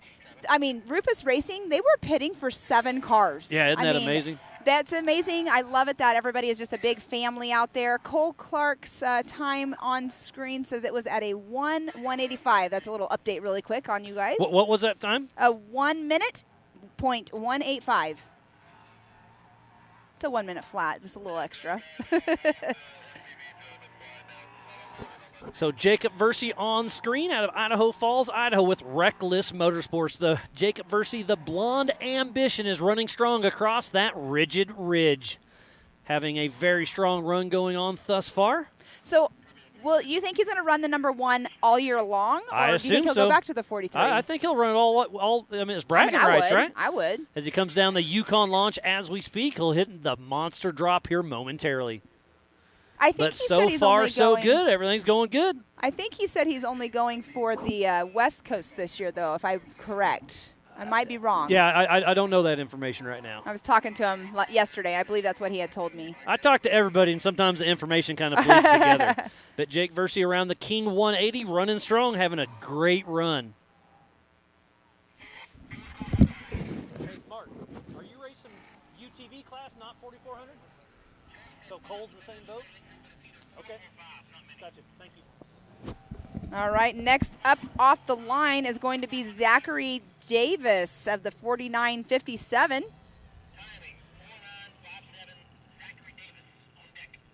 Well, what was Jacob Versey's time? Jacob Versey's time is a 1:11.837. He'll be happy with that. And off the line next, I believe, is Zachary Davis, 4957, out of Yakima, Washington, with DG Racing. He's in the 4900 Pro Mod class. He's in a Polaris Razor, RCV, Fox, MSC wheels, ITP tires. So that put Jacob Versey, he qualified second in the UTV Open class. That keeps Mark Welch in that number 1 position in class. Well, that's pretty impressive. Everything's going good. And I just saw you talking to Mr. Mark Welch, correct? Yeah. So Mark Welch is running in the UTV class, and so is Cole Clark. They're both they're not racing the 4400 class in UTVs at this race. Oh, okay, gotcha. So we'll fill you in when we know a little more, but yeah, they are racing their UTVs in the UTV class now. Okay, perfect. Well, that's good information to know. Yep. So Mark Welch won this race last year, so he'll be a force to be reckoned with for sure. And we have our live timer back in action. So Zachary Davis right around that 1 minute mark, so a little off pace, takes a little bicycle, sets her right back down. This is our first race in the Western Series. Next race for Ultra 4 is April 23rd and 24th. That'll be the first Eastern Series race at Rush Off-Road in Rush, Kentucky. And speaking about that, we'll give you the Ultra 4 schedule. We're here in Moab. And next we'll go to Rush, Kentucky. In May 13th, Prairie City. June 17th, AOP. June 13th, MAO, J, Oklahoma. August 5th, Sturgis. September 2nd, Crandon, and then Nationals once again at Mid-America Outdoors. Super cool. And then also the Mid-America Outdoors side-by-side series. They'll be racing March 19th. And this is all at Mid-America Outdoors. April 30th, May 28th, June 18th, July 16th, September 3rd, October 1st, and then with us, they'll be racing October 29th for the Legends of the Fall. That's going to be an exciting It's going to be weekend. a wild weekend, so be sure to not miss anything this entire series. I mean, it's not just the Ultra 4 at the Legends of the Fall. It's also the short course And finals rock and the rock bouncing yes. and the pit bike racing. Yeah. Like it's a full weekend full of fun, lots of racing, and it's going to be a lot of action. I mean, if you're anywhere near Oklahoma or want to come to that place, I would definitely You don't have to be near it. It's worth the It's drive worth the drive across or the the flight. country. And don't forget about Visions. Last year they had Dennis Anderson and company. They had a rodeo, downhill Barbie Jeep, the rock bounces, the Ultra 4s. I mean, there is so much going on at Visions. It's going to be a ball. I told my kid, I said, I want to race the Barbie Jeeps. And he said, no, you don't, Mom. All right, that is the 4932 of Scott Lesage out on course. Just took the green flag on the qualifying loop. Scott Lesage out of San Diego, California, with Sage alternatives in the 4900 Pro Mod class. He's got a Razor 1000 with a Craftwork supercharger he put on last season. RCV, Fox, PRP, and Maxxis. He said it's more fun to drive a slow car than a slow car fast and a fast car slow. I love that. Scott Lesage is an awesome dude, and he's kind of a one-man band also. Yes. He shows up to a lot of these races all by himself. He won the Ridgecrest race in 2018 and almost raced every single mile in 2020. He did launch off the Yukon launch. He is putting some work in. He also works for 4 Wheel Parts, one of our partners, and he is putting down some work. He's kind of the dark horse out this weekend, I think. Everybody has a shot, but Scott Lesage, we'll see what he can do. Let's see what I his think he can time have some is. good things going for him. He's definitely got a fast time, but is it going to beat Paul Wolf's 59.833? No, he is in the number 3 position at a 106.229. Say that time again, Pam? 106.229. So solid run, but Paul Wolf is the fastest man of the day with that 59.853. I can't quite see who's up on the line. It's a red Polaris with a black lid. I believe that's number 5, Chad Martin out of La Junta, Colorado with Radical Motorsports. He's in the 4900 Open class. Polaris Turbo S, KMC, Factor 55, Yokohama, Method. Help Chad Martin get to the start line here for the beatdown at Area BFE. Yes, if he's 05, that is definitely him. It is Chad Martin, confirmation just now. Through the rugged race radios, getting lots of information fed through. Hear all the race ops going on. We are on Weatherman this weekend for race ops, so if you're here on site, tune in and keep up with the race.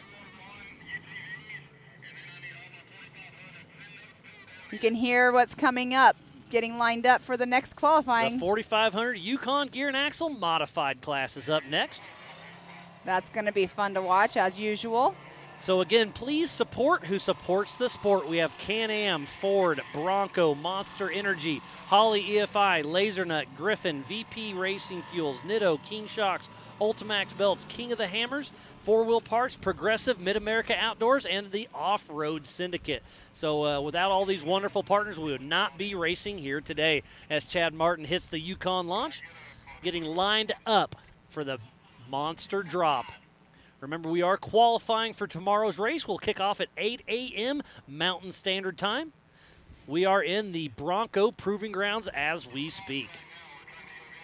And if you guys wanted to keep up with the schedule and everything that's going on with Mid-America Outdoors, you guys should download their app because our schedules are on there. You can go back and you can watch, the races that have already happened. It's a great app to have to know what's going on. The MAO app is on Google and on Apple. Yes, it is. And so we have Mr. Chad Martin just went through at a 116.334. And I know a lot of people, there's a lot of buzz out there with the premium feed. It is still going. This race will be the same. Premium and free is the same. But we are sending all the stuff there. You can rewatch all your favorite King of the Hammers races, all of your regional races, extra Jones shots, extra cameras.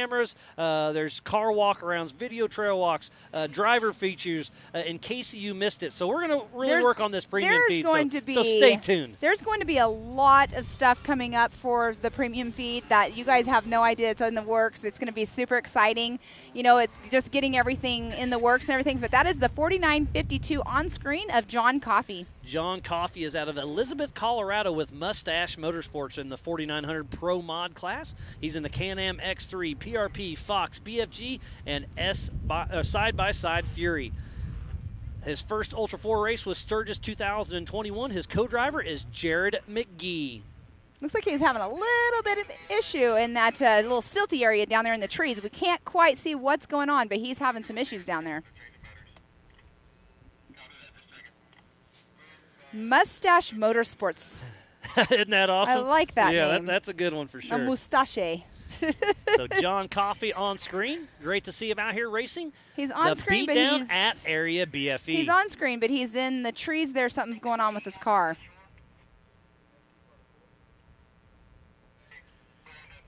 You can see the recovery person was just walking over to him. So they'll get him squared away. So while we have a little break in the action, let's thank AMSOIL, Method Race Wheels, Axial RC Cars, 360 Wraps, Rugged, Spider Tracks, Recaro Seats, Baja Jerky, Raceline Wheels, Off the Grid Clothing, MBRP, Yukon Gear and Axle, HCR, Warren and Factor 55, ARB, Rigid, Brannick Motorsports, Tread Lightly, and last but not least, Action Sports Canopies.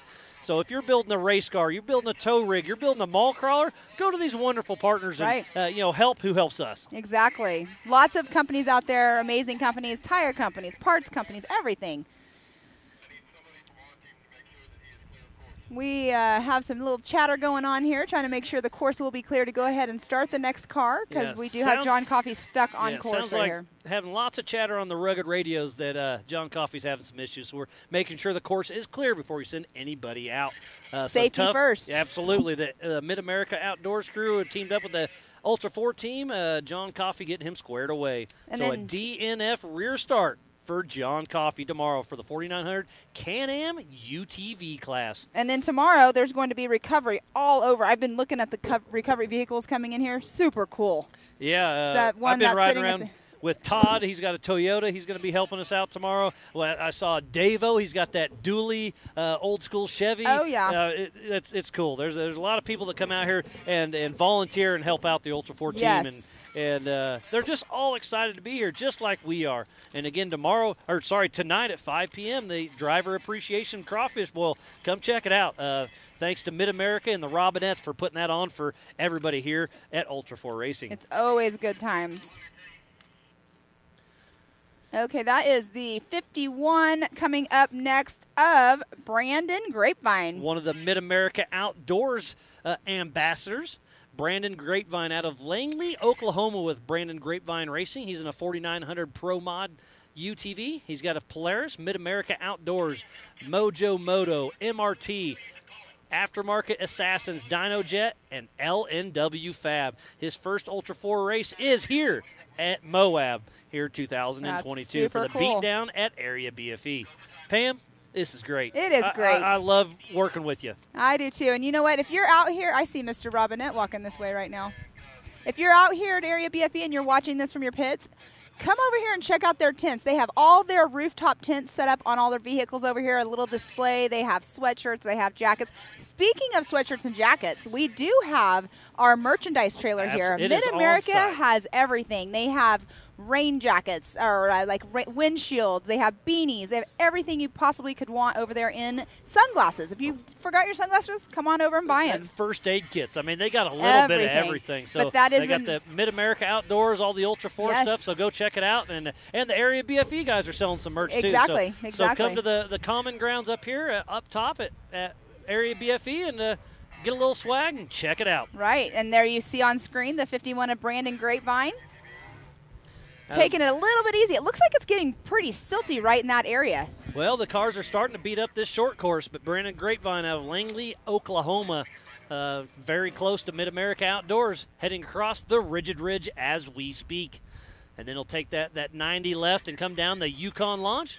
I was talking to some of the Mid-America crew. They're buddies with Grapevine, and they're saying he doesn't know what he's getting into. This is nothing like Oklahoma. This is his first time out here, but apparently he's having fun doing it. He's having fun, and he was out pre-running. Looks like he's got a pretty good run going as we speak. I mean, you know what? If we had that timer up right there, we could be kind of knowing, like, oh, let's see, he's got a 57 right there in that turn. That could be the beating. Timer is there. But earlier in yep. the game, yeah, it would have been nice to have that up, because so we could have kind of known and gauged like where the drivers were at that point, like our fastest drivers especially. Yeah, so we should have a time for Brandon Grapevine here very soon.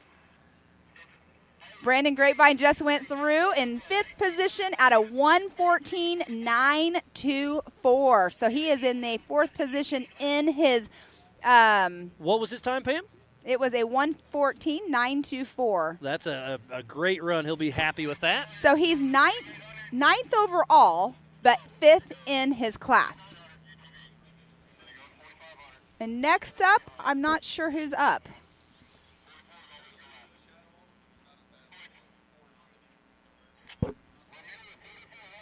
Because I see Mr. Sean Rance getting ready to go, but I'm not sure if there's another UTV getting ready to take. Oh, there is. I see it on screen now. I just can't quite tell who that is. Yeah, so up next will be the 4500 Yukon Gear and Axle Modified class, but it looks like we have one more UTV to go.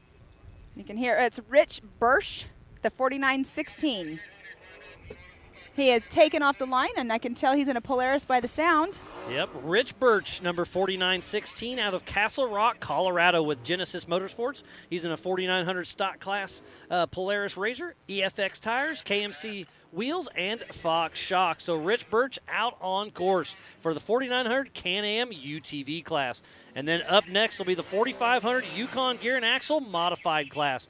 Those cars have 2.5-inch shocks per corner, limited to 14 inches of travel. Mechanical steering, a maximum of a 37-inch DOT tire, and a front-mounted engine, but unlimited horsepower. Right. So it looks like Riley Ribeiro, he has not taken off the line, and I don't see him lined up, or Joe Gould. Yeah, I saw Joe Gould had a rollover in practice, so I'm not sure if he hurt his car or not, so they'll take a rear start as well. Hopefully they can get their car back here, but on course right now is Rich Birch as he comes down the monster drop. And just like we do with the EMC classes, they will be merging their times. They're not going to be splitting them up by class. It's going to be merging their times. No matter what class they're in the UTV classes, they're going to be merged by their qualifying time. Yeah, they'll be integrated on their qualifying time. So you'll really want to go to live.ultra4racing.com to help separate what you have going on for tomorrow's race. Okay, so Richard Birch just went to with a 120. Really quick before my timing switches over, I'm going to do the top 5 overall. It's going to be number 1, Paul Wolf. Number 2, Cole Clark. 3, Scott Lesage. 4, Travis Zollinger. 5, Mark Welch. So those are our top 5 qualifiers. While my screen is still up, there's a number 6 position is Brian Hamby. 7 is Joshua Smith. 8, Jacob Versey. 9, Brandon Grapevine. 10, Brian Crofts. Chad Martin, 11. Richard Birch in that 12th position. Zachary Davis, 13th. David LeMay, 14th. Jeff Barnes, 15th. Mike Hatch, 16th. John Rance, 17th. Mike McClure, 18th. And Terry Madden, 19th, which is the DNF. But he got a little farther than Jason Berry, so he will start in front of Jason Berry, who is in that number 20 position. And there's Davo in that recovery car I was telling you just a little bit ago. That thing's super cool. He was out here last year, too. So give me Paul Wolf's fastest time of the day again. It's a 59. 59.833. That is a smoking time. Yes, it is. So I don't know if a 4400 is going to beat that. I said that 55-second mark. I'm going to stay there, but I'm not sure. Yeah. But remember, Paul Wolf's raced in 44, so he knows it. The only reason why I'm being hesitant on that is because of the King 180. It's a tight course, but I was watching the 4400 guys. They're going wide. They're doing well. So up first, it looks like it's going to be Sean Rance Sr., number 4531, out of Farmington, New Mexico, with Mud Nut Racing. He's in a 1976 Ford Bronco, 455 small block, ATI Turbo 400, Trailworthy Fab T-Case, Rough Stuff Mega High 9s, RCV, King, Milestar PRP, and Raceline. And Sean Rance is proud to be Ford-powered and Ford Bronco body for a long time. His current first-gen Bronco was built father and son John in a 2-car garage. First race was King of the Hammers 2012. He was a 2021 Western Series Championship. Chuck Richardson with RPM engine is riding shotgun with him at this race, so he's showing him what he puts his engines through. Yeah, cool. It's so super cool just to see what all these guys do and go through just to get their race cars here. And again, just the whole family, the Rance family, they're a great family with Ultra 4. The dad's been racing for a long time. Both sons are in the car this weekend. It's great to see.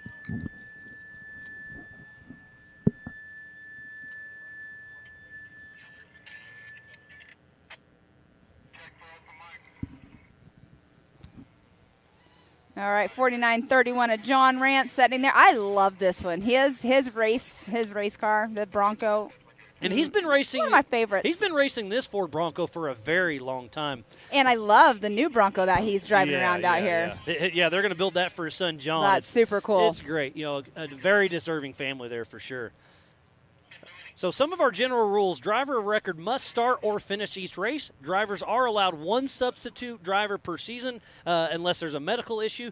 Drivers must race the same car they qualify in or take a rear start. Minimum age limit is 16 years old unless there's a lot of proven experience, and that goes directly through JT Taylor. Yes. This is a no-chase race. Only Ultra 4 or safety crew or fellow competitors can help. So there is no outside assistance.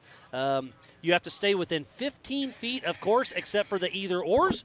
So these are just some of our general rules here at Ultra 4 in Mid-America. Yeah, it's super cool to have all these rules and people going through them, following them. Rules are rules. Yep. You got to have them. And speaking about rules, it's great to have USAC on board once again. They really jumped on board last year. We're continuing that partnership. They're our sanctioning body. They help with timing, scoring, race operations, safety, and tech. So proud to have USAC, the United States Auto Club, on board with us here at Ultra 4. For sure. They're awesome people, too. I've actually been around USAC quite a while because my kids racing. I've raced, with Robbie Gordon series, and so that they were there. I've met like Jason Smith and all of everybody that we've all worked with. They're awesome people. And Liam O'Donnell is kind of Right. our Ultra 4 specialist, so he'll be at every race. He's a great dude. Liam O'Donnell, 23. Go follow him on Instagrams. And look him up on YouTube. You'll see what he's famous for. Yeah, he used to drive a monster truck, has done a lot of the cool VP things. Racing monster truck. Absolutely. So in the 4,500 class last year, it was Dan Fresh. He's not here. Second place, John Matthews, not here. Third place, John Grounds, not here. So this is going to be a fun race to watch. We do have 4 competitors in the 4,500 Yukon Gear and Axle modified class. And I've been talking to everybody in the pits all week long, and they're kind of saying, hey, the car count's a little short. What's going on? And I just basically, under the assumption that with the merge going on, the last-minute schedule change, they did a wonderful job. Yes. But we had to change some things. Everybody did.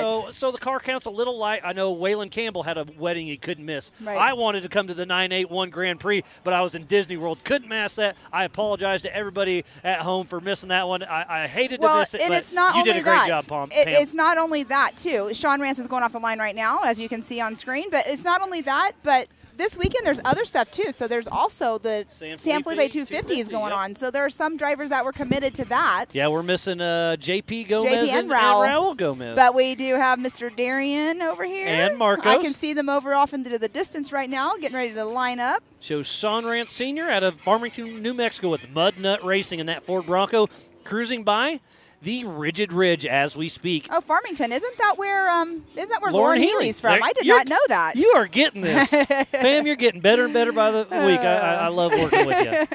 It's fun stuff. So Sean Rance Sr. getting ready to hit the Yukon launch and the Yukon Gear and Axle 4,500 modified class. I love it, too. Sean Rance always runs his headlights, so it's always like easy to pick out his car whenever there's lots of cars out there. So he's heading up. He just made it down the monster drop. Now he has to make it up this little rock crawling section, and then he'll be going up around the 180 King turn. This is proven to be pretty tricky. These cars are a little wider than the UTVs we just watched. But Sean Rance Sr. giving a great, great run. So Pam will get us a time on him here very shortly. It'll be a little off, but remember, it is Paul Wolf with that sub 1 minute run. Sean Rance is a 1:30.943. And again, the 4,500 Yukon Gear and Axle modified class and the 4,800 Brannick Motorsports Legends class will do the same thing. They'll race their own race, but they'll start as they qualify. They will be racing together. And next up is Kenneth Goodall, the 7779. Out of Phoenix, Arizona with Goodall Racing. He's in Kevin Stern's old car that he built himself. And he's got a Klein LS7, Zero Gravity 4L 80E, Stack T-Case, Spider Tracks, Fox, Nitto, Warn, PCI, Dirty Life Race Wheels, Wheelwood, and Baja Designs. His first Ultra 4 race was Nationals in 2011. He's raced every KOH since 2012. His son Logan Goodall has also raced with us a few times. It's great to see the whole Goodall family out here. And you'll see a few of his cars out here as well. Exactly. Dave Oliver's in his old car. And then who was it? It was Ryan Rockhold just bought a Goodall car, so we'll see him racing with us today and then in a Goodall car later this season. He's another one out here single-handedly. Yep. But he's teamed up with a few of his buddies, just like we do. That's what you do in racing. So Ken Goodall is out on course in the Bronco Proving Grounds as we speak. This is less than a half mile qualifying for tomorrow's big race. We'll start at 8 a.m. Mountain Standard Time tomorrow morning, so be sure to tune in on the MAO app, MAO Facebook, Ultra 4 Racing, YouTube and Facebook, and don't forget ultra4racing.com/live. So Goodall's running across the Rigid Ridge. Miles, do you know what today is? April Fool's Day, isn't it? I just got a text from my husband, and I was getting ready about my kid. So he got you, huh? Oh, yeah. Here, I'll let you read it. So Ken Goodall's coming down the monster drop. Yeah, Kenneth Goodall they're awesome people. Their daughter was running at King of the Hammers this year in the UTV class. Ariel, she did amazing. It was awesome to see a young lady out there racing King of the Hammers. We've got a couple gals racing with us this Yes, weekend. we do. Great to see. So Ken Goodall around the King Shock 180. He'll be passing by JT Taylor as There we see. go. So Kenneth Pam, Goodall, he took over that number 1 position just now, 15 seconds faster than Sean Rance at a 1:15.667. So, yeah, 15 seconds off Sean Rance. That's a great, great run. So up next is Matthew Weiss, number 55, out of Meade, Colorado. He's in a Jeep YJ LS Maxxis tires, Pro Comp, and King. And this is his first race with Ultra 4. So great to see Matthew Weiss dipping his toes in, and we'll show him a good time tonight. I mean, he doesn't live too far away, so if you got a race car and you're close by, why not come race it, right? Absolutely, yeah. It's great to see. JT Taylor teched him. I can't remember if it was this morning or yesterday. But yesterday morning, Yep. Got the car all checked out. So Matthew Weiss, number 55, out of Meade, Colorado, will be taking the line shortly. There's our race director, JT Taylor, on screen. And this qualifying loop is, what'd you say, 0.4 mile? Yeah, just under a half a mile. And this is qualifying for tomorrow. I'm so excited for the race tomorrow. It's my favorite, one of my favorites. I mean, this race here, it's technical. All the races are our favorite. That is true, but it's so technical. Yeah, like the technical courses are amazing. They're fun to watch. And our next one up is Rush, Kentucky. That's another one because that's in the trees. Yep, that one's a fun one too. Well, they're all fun, like you said, but Moab is a beautiful part of the country. I'm glad to be here for the Beatdown at Area BFE. A special shout out to Robert Lucero and his whole gang for letting us come out here and play on his park. It's super fun, too, like at Rush, Kentucky, our next race. It's also their anniversary weekend. So I didn't know that. Last year it was a big bash. It's going to be the same thing this year. Well, I'm not positive, but last year I know we sat there and watched the Rock Bouncers, compete. That was so much fun, my first time watching it live. But, we had Joey Beck out there, Trip Pullen, all of the whole crew. It's going to be super fun there at Rush, they're Kentucky. part of the MAO crew now. So. Yes, they are. They're fun to work with. Absolutely. So Matthew Weiss on screen as we speak, cruising by the Rigid Ridge. Now you can tell they're definitely taking it slower and not as fast as the UTVs through there. But remember, this is his first race, so he's just getting his feelers out there. He's just getting his feet wet. Yep, absolutely. He's just dipping his toes in right now. You can't go all in your first bout. Even though Cash LaCroix was wanting to, but he's a seasoned driver for being only 13 years old. But he'll be riding with Paul Wolf. Yeah, that's going to be super cool to watch. We're going to hopefully later on get them up here and give them an interview as well. All right, well, looks like we have a guest coming in here today. Mr. Jacob Versey, the number 1 with his Dr. Pepper. He's my Dr. Pepper drinker. His wife gave me a Dr. Pepper at Sturgis last year. I needed one really bad. How are you, Jacob? Doing well. How are you guys? Wonderful. How is the course out there for you? The course is gnarly, man. Just like similar to last year. It's deceiving how big all these obstacles are. When you pull up to them, you're like, well, we might roll over, we might tip over, but here we go. Right. How is it being in somebody else's car? Is that playing in your mind a little bit, or you just know you're going to fix your car or his car, so it doesn't matter? Yeah, I mean a little bit of fixing any of them, but I was fortunate enough to run with the ZRP crew for a while, so I'm no stranger to driving somebody else's car and the obligation and respect that goes along with it. So respect. It's familiar I like to that. me. Yeah. So what's your give us your little 2 cents on the course. It's pretty rough, isn't it? That course is no joke. You go around and it's just relentless arm pump the whole time. The obstacles are huge. There's a couple straight sections that maybe you could get up to 40, 50, but it's gnarly. So it looks like Matthew Weiss with a 2:27. And you're talking about the full race course, not just the qualifying course, just now when you were talking about the arm pump? Yeah, correct. The full course. The qualifying course probably has more go fast than the whole entire course. Exactly. I was thinking about that. The Rigid Ridge, that's probably the fastest part of the whole entire race course. Without a doubt, no question. I haven't seen the rest of the race course, but from what I've been told and what Miles has said, going out there and course marking with JT Taylor and the whole crew, that probably right there is the fastest. It's going to be fun. Hey, Pam, before we lose this, give us a rundown on our 4,500 Yukon Gear and Axle All right, modified class. so there was Kenneth Goodall in that number 1 position at a 1:15.667. Sean Rance, number 2, at a 1:30.943. Matthew Weiss at a 2:27.331. So now we're going to switch over to the 4,800 Brannick Motorsports Legends class. So it looks like we did not have Traken Johnson go yeah, off. he didn't take, so hopefully he can get his car back together and take a rear start. Do you know what happened with him? Because I do not. Okay. So, Jake, always a pleasure having you up here. We're about to do some racing. Thanks for coming up and saying hey, buddy. Yeah, absolutely. Thanks for putting on a great event. We'll see you guys at the finish line. Yeah, for sure. Sounds like a plan, buddy. So, Michael London, number 4825 out of Moab, Utah, with Gray Squad Motorsports.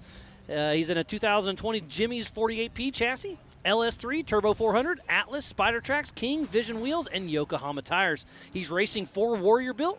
It's a charity.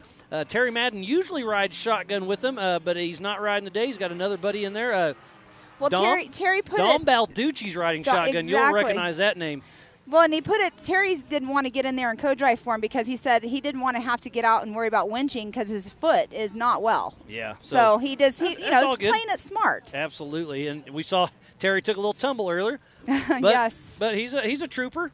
He'll keep on rolling with it. Looks like Michael London is stopped on course. That is right past the Yukon launch. He's just stopped there. So There he goes. I think something happened, not sure, but the engine Shut died. off. Yes. So he got it running. And I was standing with him watching practice a little bit, and I was asking him about the Yukon launch. So I'm not sure what happened. I missed a little bit of it. But Michael London still racing hard as he comes down the monster drop. Now he's got the King 180, and we'll get a time for Michael London, the first in the 4800 Brannick Motorsports Legends class.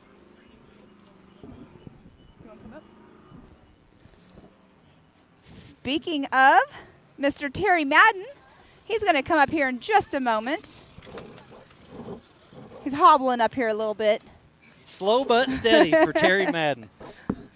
All right, how so are you, Michael London just crossed the line with a 139.101. So Terry, we've been doing this off-road thing for quite a while. Everything's going good. We've got this merger right now. You've met with the MAO team. You're right in the mix of it. How's your thoughts on everything? I mean, they're great people, right? Oh, I'm excited about it. Really excited about it. It's just it breathes new blood. There's a different attitude. It's fresh. It's clean. Everybody's revigorated and excited. Yeah, when everything's first started going, I'm not gonna lie, I was nervous. But man, everything's going so great right now, and you're part of that team. I was a little nervous until I actually went to Jay. Yep. When you see the facilities there, everybody's dressed in uniforms. All the vehicles are nice. Everything's clean. It's just professional, and it just shows how they take care of things. And hit us on that. Mid-America isn't a park; it's a resort. Absolutely. I can't wait to go there with family. Yeah, it's an amazing place. I love there. On screen right now, we do have Jeremy Jones, the 4837, on his qualifying lap. He is out of Laramie, Wyoming, with Doc Jones Racing. He's in a Trent Fab top shelf chassis, LSX 454, 4L80E, Atlas, Spider Tracks, Gearworks, PRP, Raceline, Fox IBPs. Mixie Thompson tires, Warren. He's involved with Wyotech, and he's got Dave Hartman, another familiar Ultra 4 name, riding shotgun. How cool is that? I didn't know if we'd see Dave. He's been having way too much fun playing with his little boats. With his little boats. He's been having a good time, but it's great to see him out here. He took a little time out, but coming out with the Ultra 4 family and having fun.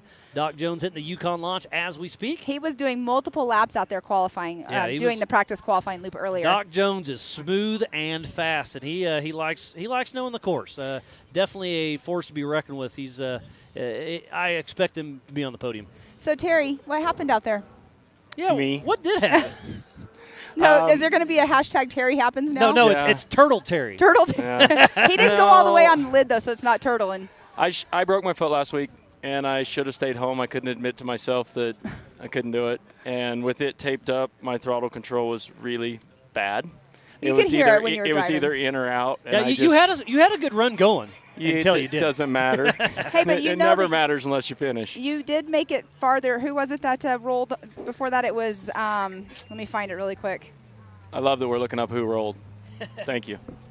Up next is going to be Eric Weichel. It was Jason Berry. He rolled right as he was going up to the King 180, and so you got farther, so you're not starting thanks, in Pam. that. But remember, it is an adjusted race time, so even a rear start isn't an advantage, but you have the time on your side, Right. so you're not out of it. I think I'm done. You're not racing? Yeah, I got to make a health call at some point. Well, I hate to hear that, but I'm glad to hear that because I was worried about I you know walking somebody in. that'll fill your seat. I think I would do it, but I don't have my race the car gear. might be done as well. It broke one of the tubes on the A-pillar when we rolled. Bummer. Oh, And I gosh. just got done telling my co-driver, I was like, if I was 100%, we'd be headed to Cortez right now to Jimmy's shop, and we'd put it in, we'd race tomorrow. But I'm not. It's not. So I think don't that's know. the right call to make. So on course right now is Eric Weichel, number 406, out of Helena, Montana. Some Fear 406 Racing. It is a Jimmy's chassis, LS3, Turbo 400, Atlas, King, Spider Tracks, Falcon, Raceline wheels, Mastercraft. He's got Wade in the co-drog seat. And I saw him practicing yesterday. He came in with 2 right flats. This course is tough. It's going to be a tire issue. This is an endurance race. There has to be. The fastest guy is probably not going to win. Yeah, It's the one unless that they doesn't- have a perfect day. That can happen, but you're It right. happens. I The think ones the that don't have attrition, flats are the ones that are gonna- the attrition is definitely going to play its toll tomorrow. Well, we were talking earlier last year when we were here. People kept coming in with the same flat. Yeah, there was one Same gotcha flat. rock somewhere out there. The right rear kept getting eaten up. We were counting at one point. We just Yeah, lost count and said forget it. I can't count that high. Right rear. You're from Kansas, is that why? No, wait, Terry's we're from from Kansas. Kansas. I'm joking. I'm from Oklahoma. I mean, I love Oklahoma. I'm right below you guys in Kansas, but yeah. No, it's good times for sure. Eric Weichel just went through, and he came in with a 124.650. Catch us up on all of our times real quick. All right, we'll go through our top. Well, we have 6 cars that have gone through. Kenneth Goodall in that number 1 position. Jeremy Jones, number 2. Nope. Eric Weichel, 3. Sean Rance, 4th. Michael London, 5th. Matthew Weiss, 6th. That is over all times. That is not separating them by class. So in the number 1 position right now, overall, Kenneth Goodall in the 4500 modified class. That is our top 6. Hey, Cole, I don't have it up in front of me right now. We will have it though shortly. Sorry about that. We have Cole Clark over here asking us some questions. He just did our qualifying earlier. On screen right now is the 4805 of Tony Howard. Where's Tony out of? That's a new name for me. Tony Howard is out of Concord, California. There's so many new people. It's amazing. Yep. It's really neat to see it growing again. Yeah, it is. It looks like he is Liberty Mountain Fab. Pick and pull is what he put as his engine. I'm guessing that he take apart. Got it out of the junkyard. I That's love it. that's how we all used to do it. Yeah, right. Yeah, that's where it all BFG. started. It was back it was in the all XRA junkyard days. LSs. Yep. It wasn't. When I raced, we would buy our motors from junkyards in the Class 10 cars. It was way cheaper, and they worked Absolutely. great. Yep. I mean, So Tony Howard cruising by the Rigid Ridge as we speak, getting ready to head the Yukon launch in that Liberty Mountain Fab Phil Licardi built machine. we were talking about the weather out here. What you got here on Wednesday or Thursday? Wednesday. And the weather's just been so crazy since. I don't think Mother Nature knows what she wants to do. It's been hot, it's been cold, it's rained, it's Wow. been windy, but hey, that's just part of it. We adapt and overcome. It's beautiful right now. It and is you gorgeous. could not ask for a better backdrop. Oh, no. Yeah, it is absolutely You can amazing see it in here. screen right there. You can see the snow caps there. So around the King 180, Tony Howard will have a time for him very shortly. He's got a good time going. So a Isn't that- 118 it looks like. So number 3 overall at a 118.036. That's a great run.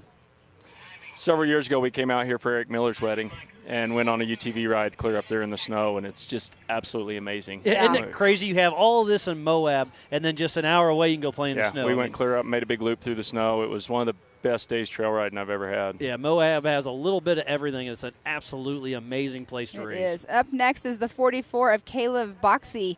I know you guys are talking about, the amazing trails and stuff out here. I've never gone wheeling here, so that's one thing on my bucket list whenever I come here one of these times. I'm definitely going to want to do that. But off the line, Caleb Boxey. Number 44 out of Orangeville, California. He's got an Ecotec running Nexen tires. Looks like it's an old Jimmy's car, possibly. Well, next week's the week to come, Pam. We got Easter Jeep Safari here all next And you're going to be week. busy next week, aren't you? I don't know. My foot's going to determine a lot of that. Oh, I'm I here all forgot week. about I'm that. supposed to be leading trail rides for Warren, but I need to make some decisions. Yeah. We'll see what they say next week. Yeah, I won't be here. I'm on the road way too much. I got to be home. I would love to, though. It would be awesome. Last year our race was during EJS. Yeah, it and that was so pretty good. awesome to be here and see all of the Jeeps everywhere and the people that were out wheeling and the pictures everyone was posting. It was awesome. So Caleb Boxey heading down the Yukon launch as we speak, but everything is going great here in the in the Bronco Proving Grounds as we speak. Right here is a little tough. The UTVs, because they were in four-wheel drive, they were having to take that a little bit wider right there. Did you do that on that area? I like over by that tree. Not very Okay. many people take that line because it's off camber weird, but I think it's smoother and I can see that better over there. And then, Terry, kind of walk us through what you do on this corner right here. Thanks, Miles. So Caleb makes a great run through there. But When you were practicing this morning, you practiced, didn't you? No. You didn't? You pre-ran yesterday, I made though. a loop yesterday and my foot was hurting, so I just quit and did the one loop. Well, And again, I hate It to is hear what that, it is. but better safe than sorry. And at least you're out here hanging out with us. So Caleb Boxey just went through with a 1:25.512. Up next is the 48.19. Of Jesse Lee. Yeah, I was just talking to Jesse earlier.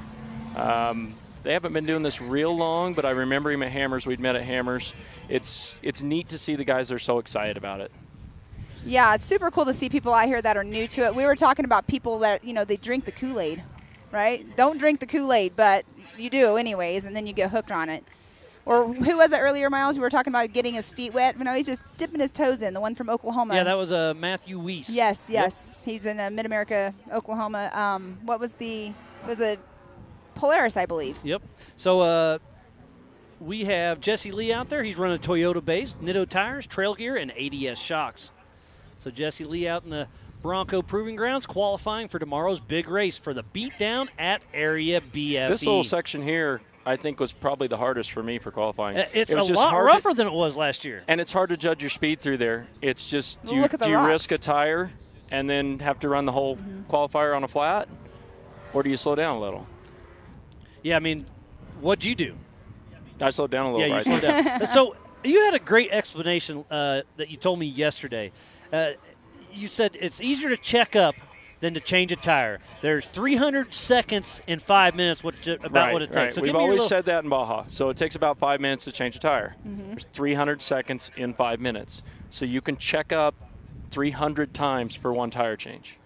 And that just it really made me think when we were talking. I was like, man, that's pretty in depth because you can check up a little bit here and there and not change a tire instead of push the whole time. It's just when you check up, it makes you feel like you're really off pace, but you can do it that many times for one tire. Yeah, absolutely. So we'll get a time for Jesse Lee as he comes around the King hairpin. Remember the 4500 Yukon Gear and Axle Modified class and the 4800 Brannick Motorsports Legends class will be integrated on start times, but they will be scored separately. So Jesse Lee just came through with a 1:22.385. So that puts him 4th overall. That's not too That's shabby really for a newbie. good. Yep, absolutely. So up next, Andrew Gorman, Gorman, number 4853 out of Bell Canyon, California, with Reed's Automotive Racing. He does a lot of printing for King of the Hammers. He's in a Jimmy's chassis, Nitto tires, King shocks, PCI. John Dykus is riding shotgun for his first time with Gorman, so that's kind of cool. John Dykus is a lot like yourself, a great co-driver. A professional co-driver. That's a weird term. I know, I don't like it. It But blows my mind that is something that has developed. But, But, I mean- it is. There's more to it than people realize. Oh, absolutely. Just like anything, you hone your craft, you do what you love, and you get good at it. exactly.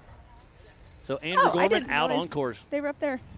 I look up and you guys at home can't see, but we actually have a new production studio that we're setting at currently right now. It's pretty cool. But up above, there's a VIP section that they can And come the- set. Mr. Jason and and Gayla Mrs. up there? Jason and Gayla are up there looking at the race course, So enjoying thank you their for time. everything you guys have done. We were having a great time, and so is everybody else. So I was told they went on an airboat ride yesterday. I couldn't imagine that. It was freezing. They're shaking their head, yes. So, yeah. Oh, we we can were already talking about smell it. the crawfish. He just It's in there. It's getting good. asked us if we could smell the crawfish boil going on. What time's that start tonight? Yeah, I think after it's 5 o'clock tonight. We'll Yeah. do the shrimp boil. It's kind of a driver's appreciation. Bring your family, all that, and come over to the Mid-America Ultra 4 compound. We'll have some Crawfish music. and shrimp. We'll have some fire pits. It's gonna be a good time tonight. So Oh, anybody he come check saved it it. out. Whew. Andrew Gorman did a little Hop there. that 180 right there. We were talking about how guys in the UTVs, you do not have to back up at the 4400s like earlier. I saw Shannon Campbell. he figured out his line. But you know, sometimes you have to back up just to make that turn. So the Campbell cars we were able to make that turn previous years because Shannon runs a rear ARB. Okay. And he can unlock the locker and hit a cutting brake. But there's not a lot of the cars that run a cutting brake. Okay. I believe Levi's still run a rear ARB, and I'm not sure who else. Yeah, I think those are about the only two. But it's a big advantage in those tight spots because you can just lock up one wheel and pivot. And here's a beautiful car getting ready to take off. Brent Harrell, number 56 out of Almsville, Oregon, and with Changeover Racing. He's in a 2021 Horsel chassis, Danzio LS7, 710 horsepower. Ouch. Gearworks Turbo 400, Magnum box with an SCS, Spider Tracks, PRP, Pro-Am wheels, Fox, IBPs, and Nitto tires. And off the line he is. Really quick, Miles, Andrew Gorman went through. He's in that number 4 position at a 121.291. Well, it sounds good. Yeah, it does. Yeah, and those cars, I mean, Paul Horschel builds some of the nicest equipment out there. It's absolutely amazing what he does. I'd really like to go see Paul's shop. Yeah. I watch his stuff. He's one I follow fairly religiously, and he's just he's so meticulous, and he's not afraid to just try an idea. And some of that trial and error is out of the box. expensive. Yeah. Yes. But some of it's expensive, and he just dives in and tries it and takes the risk. Yeah, he's got that new car that's IFS IRS with rear steer. It is not here. It was almost done, wasn't ready. But once he gets that car dialed in, it's going to be fun to watch. A game changer, more than likely. I don't know how he has the time. Mitchell Sweat, one of his main mechanics is working 7 days a week, I think. Brent Harrell, Brett Harrell's son. Brett Harrell usually races with us, but his car's not out here. But Brent is out here racing and doing good. He's definitely a podium contention for sure. He took it easy down. What was that? You got the Yukon launch, and then you have the monster drop. Yep. So he took a little easy on that monster drop. But I'll bet you we'll get a good time out of Brent Harrell here shortly. I don't think he's going to be in that number 1 spot for sure, but he's got a good time. Takes her a little wide and kisses the Mid-America Outdoors flag. So that put him in the number 3 spot at a 117.610. And up next on the line is the number 73, that Racer Coffee Company of Greg Neff. He's out of Broomfield, Colorado with Neff Motorsports. He built this chassis, LS3 500 horsepower, 6L90 transit. Hero T-Case, Nitto, PRP, Fox, Raceline, Warren, Racer Coffee, and Rough Stuff. He's been involved off-road for over 15 years, extremely passionate for off-road. He preps, tunes, designs, and drives his own car. And he's actually a mechanical engineer by trade. So great to see I did Greg not know Neff. that. Yeah, yep. There's a lot of engineers in this, and just like industry. Paul Horschel we're talking about. They're engineers. They're geniuses. I mean, they really are. Well, and Justin, John Grounds. Justin from Gearworks is riding with, I just dropped the blank, with Brent Harrell right now.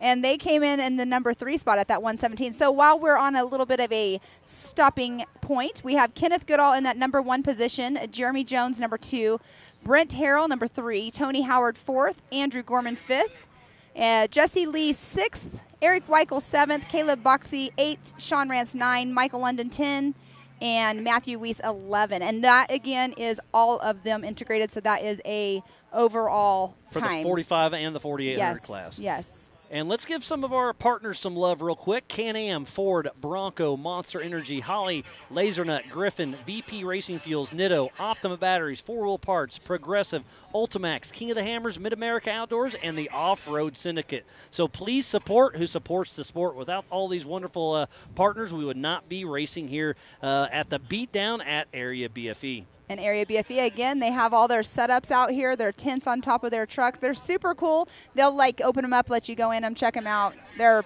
pretty cool rooftop tents.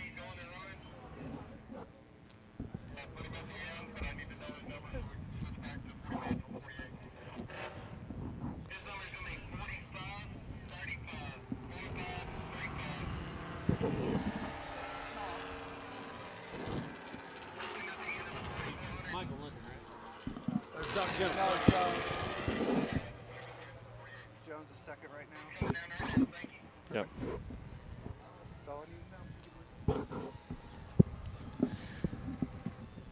Well, Terry, you having fun so far today, buddy? Oh, it's hard not to. Yeah, I mean, we're here in Moab enjoying some Ultra 4 racing. You've been super busy with a lot of things, so I'm glad to took some time out. This brings back time coming back here. I mean, this is one of the first places we came way back in the day. It's been a long time, all the hasn't dirt it? riot races and all the stuff way back. It just kind of feels like coming home. It's definitely beautiful out here. I'm glad to see you in a Can-Am racing. That's pretty cool. I know you've done a lot of co-driving, and you raced KOH at least once back in the day in the 4800 class, I think. We ran 4800. I ran a few years in UTV, but Can-Am's just been amazing. They are such an amazing company to work with. They've taken such good care of me. I can't do anything else right now. Yeah, I mean, it's a great, just a great family. Ultra 4 has been a great family for so long, and now the Mid-America Outdoors merging with it, it's great. Just getting better. It's just getting better, yep. Just getting better. Yeah, we've been doing this for, what's that, since 08, I think, right? Yeah. Back in the XR8 days, and then merged into King of the Hammers, then into Ultra 4, now with Mid-America Outdoors. I mean, I was talking about your wrap on your car because it matches everything with Mid-America because you are one of their park ambassadors. So, yeah, 360 Wraps took care of that, and they are amazing. They're one of our sponsors. Yep, they do a great job. I was really impressed with the way it did it, and the timeline I gave them was not good. But they made it happen. And they made it happen. But where are they based out of? I believe they have locations all over. We took it down to Dallas area, but there's one in Corona right there by me too. Okay. Also, nice. Oh, that works out well. I don't well. know how many they have. So, yeah, it sounds like everything's working good. This is our first Ultra 4 race in the Western Series. Up next, we're heading to Rush, Kentucky, April 23rd and 24th. What's your next Ultra 4 race? I don't know. You're just too busy. It depends on his foot, probably. Yeah, I was planning on trying to make Kentucky, but with my foot and the car and the travel, it's probably going to be Prairie City. Okay, so up there for where we used to race a Stampede at the SVRA in Folsom. Yep. So that'll be definitely a fun race. That's another very spectator-friendly course. It's a short course. They throw some rocks in there. It's fast. It's fun. It flows well. Well, they raced there last weekend. Did you watch any of the stuff that they were? I didn't. I was busy last weekend. It looked like it was a gnarly race for sure. Yeah, it's always fun going up there racing at Prairie City. Large crowd, fun course. I can't wait to see it. We'll have a good turnout there, too. There's always good turnout. Well, there's a few conflicts this weekend with San Felipe going on, which is a bummer. We're missing a few of the Gomez brothers and a few others. But we got Marcos and Darian. We were talking about that Brendan earlier Thompson. with everything else that's going on. I mean, it's just. Yeah, it's just the way it worked out. Well, and the schedule changed. I mean, we're working through it. It can't accommodate every single person. But it's definitely super cool. But yeah, it's all coming together. That reflection in that window, the mountain behind us. Yeah, it's beautiful here. It's so crazy. We are in Moab here at Area BFE for the Beatdown. It's just can't get better right now. I'm loving life. It's family. Absolutely. Absolutely gorgeous. Are they having? They must be recovering. No. Yeah, it sounds like when they hit that flag there at the end, they're getting it all set up. That flag was right on top of the timing loop. So they got to double check. It's possible it got the loop They have to there. make sure it's all right. JT was out there yesterday with a concrete saw cutting in that timing loop. I saw him doing that. Kind of not okay. We need to talk about whoever's letting JT have power tools. But he's definitely a madman for sure. So up next is Greg Neff out of Broomfield, Colorado with Neff Motorsports getting ready to take off. That's Racer Coffee Car, correct? Yes, Absolutely. it is. Yep. Yeah. He posted on his social media this morning. He was getting fueled up, and he had some racer coffee in his hand. Sounds like we're getting everything starting to line out. Remember, there is some Ford contingency money on the line this season, so make sure to go check out that and sign up for the Ford contingency. So if you have a power plant, you get $1,000. If you have a grill, you get $1,000. So that could be a couple extra grand in your pocket. Yeah, I heard about it in the driver's meeting. It was the first I'd heard about it. We did it last season as well, so you just never listened to me. Well, no, I don't. Or JT, or your live show. Looks like thumbs up from JT Taylor of the Ultra 4 race director. Greg Neff out on the Bronco proving grounds. He was out there doing some pre-running himself when we were doing the qualifying this morning, out there filming and taking some pictures of the racers. It's really cool to get out there, getting not close to you guys, but getting as close as we can safely and watching you guys go through these courses. I love how the media, they get some great photos of you guys in turns, the jumps, the rock drops, everything. Yeah, this is awesome. The coverage has amazed me the last few years. What these guys do with the drones, to be able to sit and watch that. Yeah, those Believe Cam FPV drones are freaking cool. That's a talent in itself to be able to absolutely. fly that drone. I would crash it in 2 seconds. Absolutely. Have you seen a few times where if a car's on an obstacle, to fly under it? I have seen that. We did a commercial a couple years ago in Idaho, and there was a young kid there that does the stadium racing with the drones that was flying the drone, and he literally flew in the cage with me while we were running through trees. That is awesome. I don't know how. So at Crandon, their drone pilot he's like a champion. He wins races and stuff, and he does that kind of stuff. I wonder if it could have been him. I don't know. He's amazing. He was a young kid, too. Yeah, this guy's young. Oh, Greg Neff's got a little bit of an issue right there. Had to back up as he's heading up towards the King 180 as we speak. This is the 4800 Brannick Motorsports Legends class. It's just getting so ate up out there. It's getting wider and wider. I think a lot of guys are trying to stay left there to make that turn not quite so tight. Right. Yep, that's what they're trying to do, trying to make the apex as less as possible. I think I remember seeing a driver earlier making it a little wider. I'm not going to name names, but Greg Neff at a 133.318. That puts him in the 10th position overall right now. So that's the 51.66 coming out. That will be Matt Murphy. Matt Dog Murphy out of Salt Lake City, Utah. Part of Jimmy's 4x14. He's in a Jimmy's Trail chassis, LS 6.2, Turbo 400, Atlas, Spider Tracks, King, Nitto, and KMC wheels. So I believe this will be our last 4800 Brannick Motorsports Legends class car. Yes, and then it's the 4400. And these are the Swiss Army knife vehicles of off-road. We race King of the Hammers, Moab, Crandon, Tennessee, Kentucky, Mid-America Outdoors, Sturgis, huge rocks, mountains, short course, tight trees, water, mud, desert, whoops, jumps. These cars can do it all and do it all well.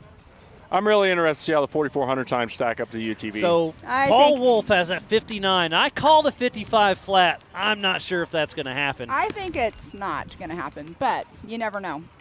You're usually pretty spot on. I'm close, but if I'm within 4 seconds, I'm going to call that. I was proud of myself the 918 race. I was pretty close. I'm like, I'm like miles now. Not really, but.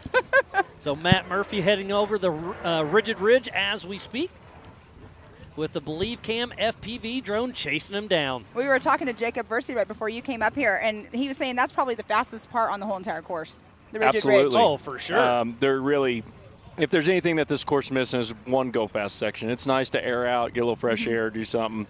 It's he stuffs the front and takes a little hop. That's a rough spot there. He saved the car for sure. It is nice to have that little place, take a breath, get a drink. Mm-hmm. There's not a go-fast section here. It's going to wear you out. And really, it's going to be the people that don't get the flats, I think, honestly, that's going to win this race. Yeah, if you can keep your car together, you have a great shot to be on the podium and get one of those laser nut trophies. And that's in any of the classes, not just any particular class. No, you're going to have your 5 guys that are capable of winning that sprint, that one of them will win. But most of those won't finish. And then your second and third are going to be the guys that pace it and don't have flats. Right, exactly. It's going to take pushing to win, but you may not finish. You're absolutely correct. So, Pam, we have another one. That's 40-something with a 5. Traycon Johnson. Oh, I didn't think he was going to come out. We were wondering about him. So he was in the 4500 Yukon Gear and Axle modified class. So Traycon Johnson, number 4535 out of Mapleton, Utah, with Impulse Off-Road. I overheard somebody on the radio earlier talking about they were overheating while they were sitting there waiting. I wonder if it was him. It could have been him. They're like, if he can go back to this pit and get it fixed, and he can come back out And at the end. JT's great about that. If you come to him and say, hey, I'm having car issues, I'm going to go to the pit real quick and try to get it squared away, he wants you to qualify. Right. He wants you to race. So he's like, as long as you can get up here in a reasonable time, we'll let you qualify out of order. So right, exactly. As it should be. Yep. And all of our drivers aren't going to complain about that because we are all family. Yes. Absolutely. There's a name you know well. Levi Shirley, number 81 out of Dodge City, Kansas. Up next. Poor Levi's due. If there's anybody that works harder at his prep, I mean, he has been meticulous. There's not a nut or bolt on that car that hadn't been touched, I promise you. I've spent a lot of time in his shop. And he's just been having some bad luck. I remember his first race was in Alabama XRA 08. When he borrowed Shannon's car? Yep, he was 6. No. Before that, he had a single seat something he'd just gotten. When he borrowed Shannon's, that was in Badlands. That was Badlands. Yep. But yeah, Levi's been racing since 08 for over 10 years. Pretty cool. Levi's first King of the Hammers, we actually yeah, you co-drove for him a long time. Had to lie about his age to get him into the race. My gosh. I do remember that. Had to tell him happy birthday and all this stuff. Well, something's going on. They're doing some swap. I just saw Brian Crofts go behind us, so I think they're going to do some re-lineup here for a second. But Traycon Johnston is sitting there waiting to take off. That's exciting to see him back out there. Yeah, well, he had to clear the course because he was in the course. So Levi had to back up out of the way. So Traycon Johnson, number 4535, out of Mapleton, Utah, with Impulse Off-Road. He's in a 2014 Jeep JK, stock 5-speed, manual transmission, Atlas, Terra 60s, Fox, BFG, PRP, and KMC wheels. So, Terry, being at the 918 Grand Prix, and then, if you watched any of our short course last weekend, what do you think of the coverage already that's changed just from that point A to point B? Because we're working out bugs and ironing out wrinkles. It's a pretty amazing coverage this race, huh? I honestly didn't watch any of it last week because I was busy on a shoot. Well, you were at the 918, though. But I was at the 918. If I got to say anything, everybody has to go out to Visions. Yeah. I've never been to a park that I just You did come to more. Visions, right? That was your first trip. That was my first trip out there. But to be able to have the facility there, take your kids. There's lazy river. There's swimming pools. There's hiking. It's an off-road resort. It's a resort. It's absolutely. amazing. I've been saying that. It's one of the coolest. You and I both have had the luxury of going to a lot of cool places, and that is by far just top-notch the nicest place I've ever been. You're right. I mean, You're just right. I mean, hands down. I've been lucky enough to race in, I think, 9 countries now, and all over, and it is a park that I won't miss a race at. Absolutely, yeah. We have Visions in July, and then Nationals for Legends of the Fall, and there's going to be so much going Nationals, on I don't even know what to say about. So Disney, Oklahoma was where the big meet run used to be. John Summers. We just had it a couple weeks ago, and that was one of the first places I ever truly rock-wheeled. Brian Shirley took me. Yep. And in the old caddy buggy, wasn't it? In the old caddy, yep. Yes, with Brian and Kelly, and it was amazing. And to go there and actually be able to race it for Nationals, it's going to be unbelievable. And we also have some rock bouncing, the NRA, the MAO side-by-side championship. There's going to be so much going on. And the pit bikes. Can't forget the pit bikes. Yep. It's going to be a great one to watch. Having some issues right here. He's heading up the King 180. Had to take a little second shot at it, but making his way around here in this qualifying run at the Bronco Proving Grounds. Now, Miles, I haven't heard his name before. Is he new to the sport? I'm in the same boat as you. I don't recognize the name, so I think we need to find him and talk to him. Yeah, for sure. So it looks up like next on the line is going to be Levi Shirley, the number 81. But Traycon Johnson just went through with a 154.945. I didn't see Levi running much practice. I'm not sure what lines he's taking. He did. I was out there earlier when he was doing the practice run for this. He was in his 4800 car. Okay. I did watch Shannon, and I sit and talked with Shannon for a minute about different lines. And Shannon's probably going to send it. Yeah. He was sending it in practice. He went out in and this is what's Loretta, right? Loretta. So Loretta, he was out there this morning in Loretta. Okay. So last year for the 4400 class, Brian Cross won it. Darian Gomez 2, JP Gomez 3, not here. Jason Shear, not here. Raul Gomez, not here. So it's going to be interesting to see how this all shakes out. Marcos and Darian will definitely be contenders. Oh, they will. But there again, you have to keep the car alive. And Marcos, he drives hard. We were talking to him earlier, and he was talking about how he's always so busy with work, he can't get out here, and he can't do his pre-running. And he's like, you know what? My brothers are in Mexico racing. I'm going to go racing. So he came out early to get some pre-running in. I mean, he didn't get here, I don't think, until last night. But this morning, pre-running was open, and so he was able to get out on course and check it out. I don't think many people realize the size of the operation those boys run. Yeah. I've been to the office. I've been up there.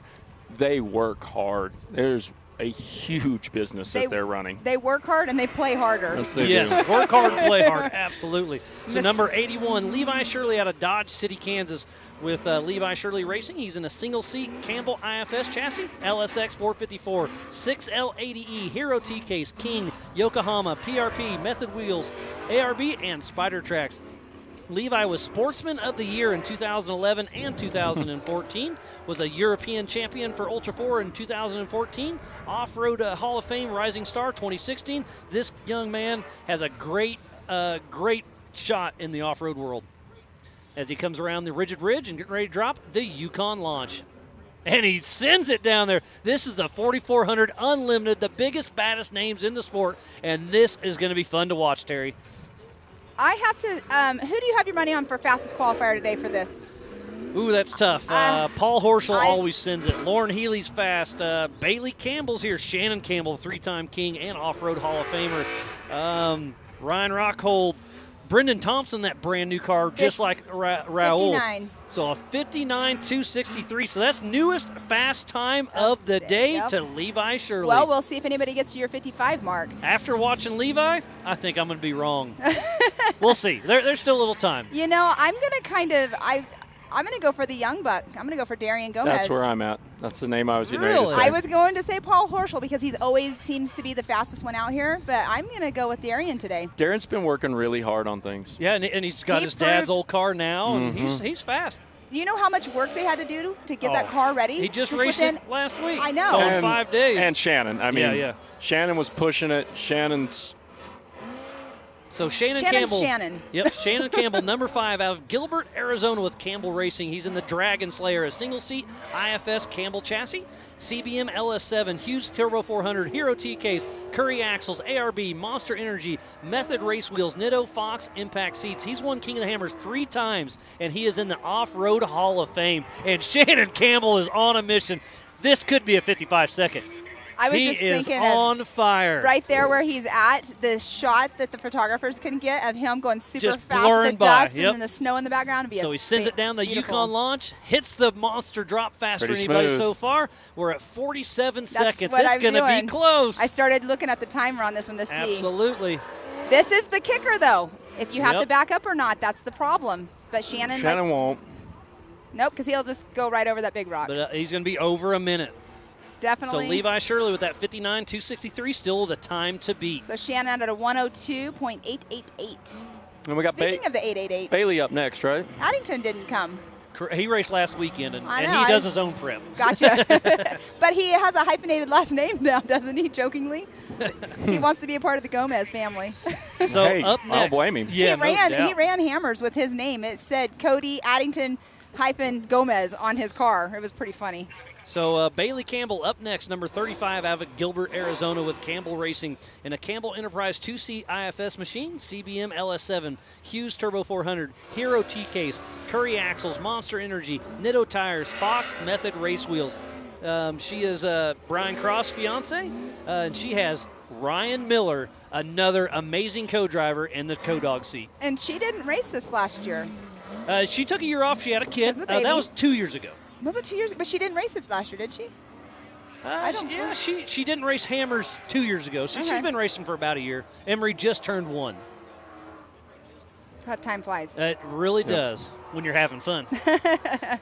So passing the Rigid Ridge, Bailey Campbell. It was really cool this morning out there watching the qualifying the qualifying practice, because it was Bailey, and then I believe Brian was behind her, and then Shannon. And I looked up at Tammy. I'm like, hey, Tammy, I said, tell Bailey to keep it right there in front of those boys. So we have I'm missing Waylon this weekend. Yeah, he had a wedding he had to make, so that's just She's at tough a 54 luck. But, right there. He'll be back. So we do have 16 4,400 cars racing today. She had to back up. Qualifying today, ready for tomorrow's race. That one surprised me because I thought that car always had an ARB and had cutting brakes in it, or it did when we were running it. Okay. Well. So a time of a 1:05.532. 1-9. We have Mr. Paul Horschel coming up next. Everybody get glued to your TV. Paul Horschel, number 19 out of Park City, Utah with Horschel Motorsports. The cohort behind it. This guy's an absolute genius, but you put a helmet on him, he turns into an animal. This is a single-seat IFS Ford Bronco. Danzio P600 big block with 967 horsepower. And Paul cuts that car zero slack. Oh, he leaves nothing out there. Yeah, he nails it all the way to the wood. He's got Gearworks, Turbo 400, Atlas, TubeWorks, Nitto, PRP, Fox, Trail Ready, Obstacle, TMR. He grew up in rural Alaska in the snowmobile world, riding dirt bikes and all that stuff, but he's came to Ultra 4, and this guy is fast. It was a really good corner there. He slid it around. And you can hear that big block, that Ford horsepower. So he's in it for the Ford contingency money, or maybe get the fastest lap tomorrow from that Ford. hole's getting bigger right there. Did you see that? It's going to be big on race day. I love that the drones got up on top of that on race area. day, it's not going to be that horseshoe. You're going to go past the this hole at the end of the straightaway. Yeah, okay. It's getting bigger and bigger. Gotcha. So he passes the Rigid Ridge and getting ready to hit the Yukon launch. Now, during practice, he was really slow on the monster drop. Let's see if he he was just picking his lines. Yeah, that's what they were doing. That people were talking about, why are they stopping right there? Well, what they're doing is they're stopping on the ledge and looking down to know which spot would be the fastest line, or, hey, don't hit that. This is pretty quick. I think this is going to be very similar to Shannon's at 102. It's going to take that corner right there. See, he didn't even have to go over the rock like Shannon did. Oh, he's so close. 59.641. 59. So that puts him unofficially in second position. Mm-hmm. Pam, qualifying's going awesome. It So is. don't go anywhere. Stay glued. Ultra4racing.com/live. Get on the MAO app. Share it. Hit the share button. Start a watch party. This is qualifying for tomorrow. We have another, I'm going to say Marcos 12 Gomez. cars to go. Yep, here goes Marcos Gomez. He's the oldest of the Gomez brothers. No, this is 86. This Oh, is that's Paul Wolf. This is his That's the second old- race. right, This is that's- Dan Weirich's car. Right. This is his second race. So number 86. No, 86. Oh, Are we there- have two 86s. Which one is it? This will be Marcos. That's because Marcos Marcos's has, car. I'm sure of it. They're both UFOs, so But Marcos But has Marcos had that has number. IRS. That's Marcos right there. yes, It's that got is independent Marcos. rear Yep. suspension. Thank you, Terry, and Pam. You guys both caught me. So number 86, Marcos Gomez out of Lotus, California with Gomez Brothers Racing. This is a UFO single seat, IFS IRS, the ugly duck they call it, built by Joe Thompson with UFO, King, Nitto, Sparco, Spider Tracks, RCV, Method Race Wheels. This family has the biggest and best laughs in Ultra 4. Yeah. You can hear the Gomez's from a mile away, and they are here to party. You should race with them on their radio channel. It's That's- absolutely amazing. I was talking about that, like, whenever I was at Remote Pit 1 this year at King of the Hammers. It was so smooth. funny just to hear their chase truck. You know, they have the speaker on the outside, and you can hear them talking on the radio. Yeah. It's a comedy. It's comedy. And then they give each other so much grief on the radio. They call out fake mile markers to each other. I mean, they're always giving each other the gas. So Marcos Gomez to a complete stop. Possible broken transmission, I hear, through the rugged radio. Oh, that's unfortunate. Tough break. But I guarantee they have a transmission in the trailer. They'll have it put in tonight. Or three. Or three. Well, they got 3 cars they brought Yeah. with Brendan's new car. So while we have a little break in the action, let's thank Can-Am, Ford, Bronco, Monster Energy, Optima, Four Wheel Parts, Progressive, Mid-America Outdoors, and the Off-Road Syndicate, just to name a few. Well, it looks like he's going to be a DNF, so let's keep going down the line. All of our partners need some love. Holly, Lasernut, Griffin, VP Racing Fuels, Nitto, King Shocks, Ultimax Belts, King of the Hammers, Amsoil, Method Race Wheels, Axial RC Cars, 360 Wraps, Rugged, Spider Tracks, Recaro Seats, Baja Jerky, Raceline Wheels, ARB, Rigid, Brannick Motorsports, Tread Lightly, Action Sports Canopy, Off the Grid Clothing, MBRP, Yukon, HCR, Warren, and Factor 55. So please support who supports the sport. And on that note, let's throw it out, and we'll be right back after this.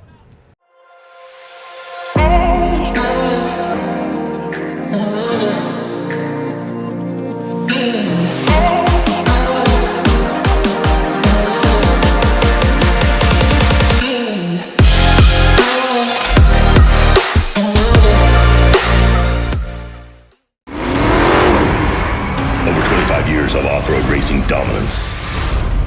Proprietary patented race technology. Proudly made in the USA. Unparalleled customer service and support.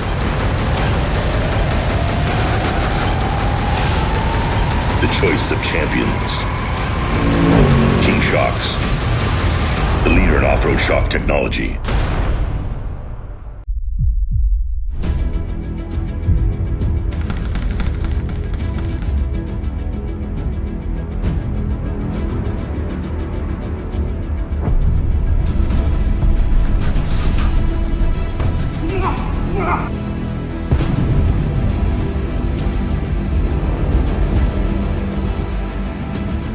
I am Monster Mate.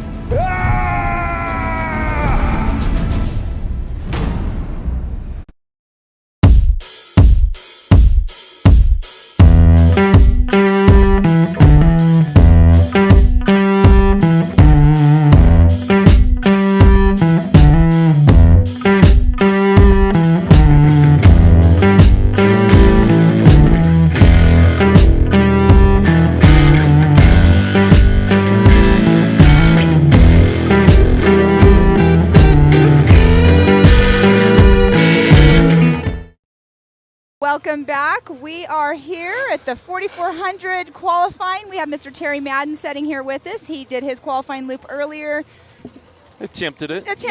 But you had a good run going until you didn't, but that's racing. Yeah, I mean, that's just part all of part it. of it. Racing happens. That's a part of it. But we just saw Marcos Gomez on his qualifying loop. It sounds like he might have lost his transmission.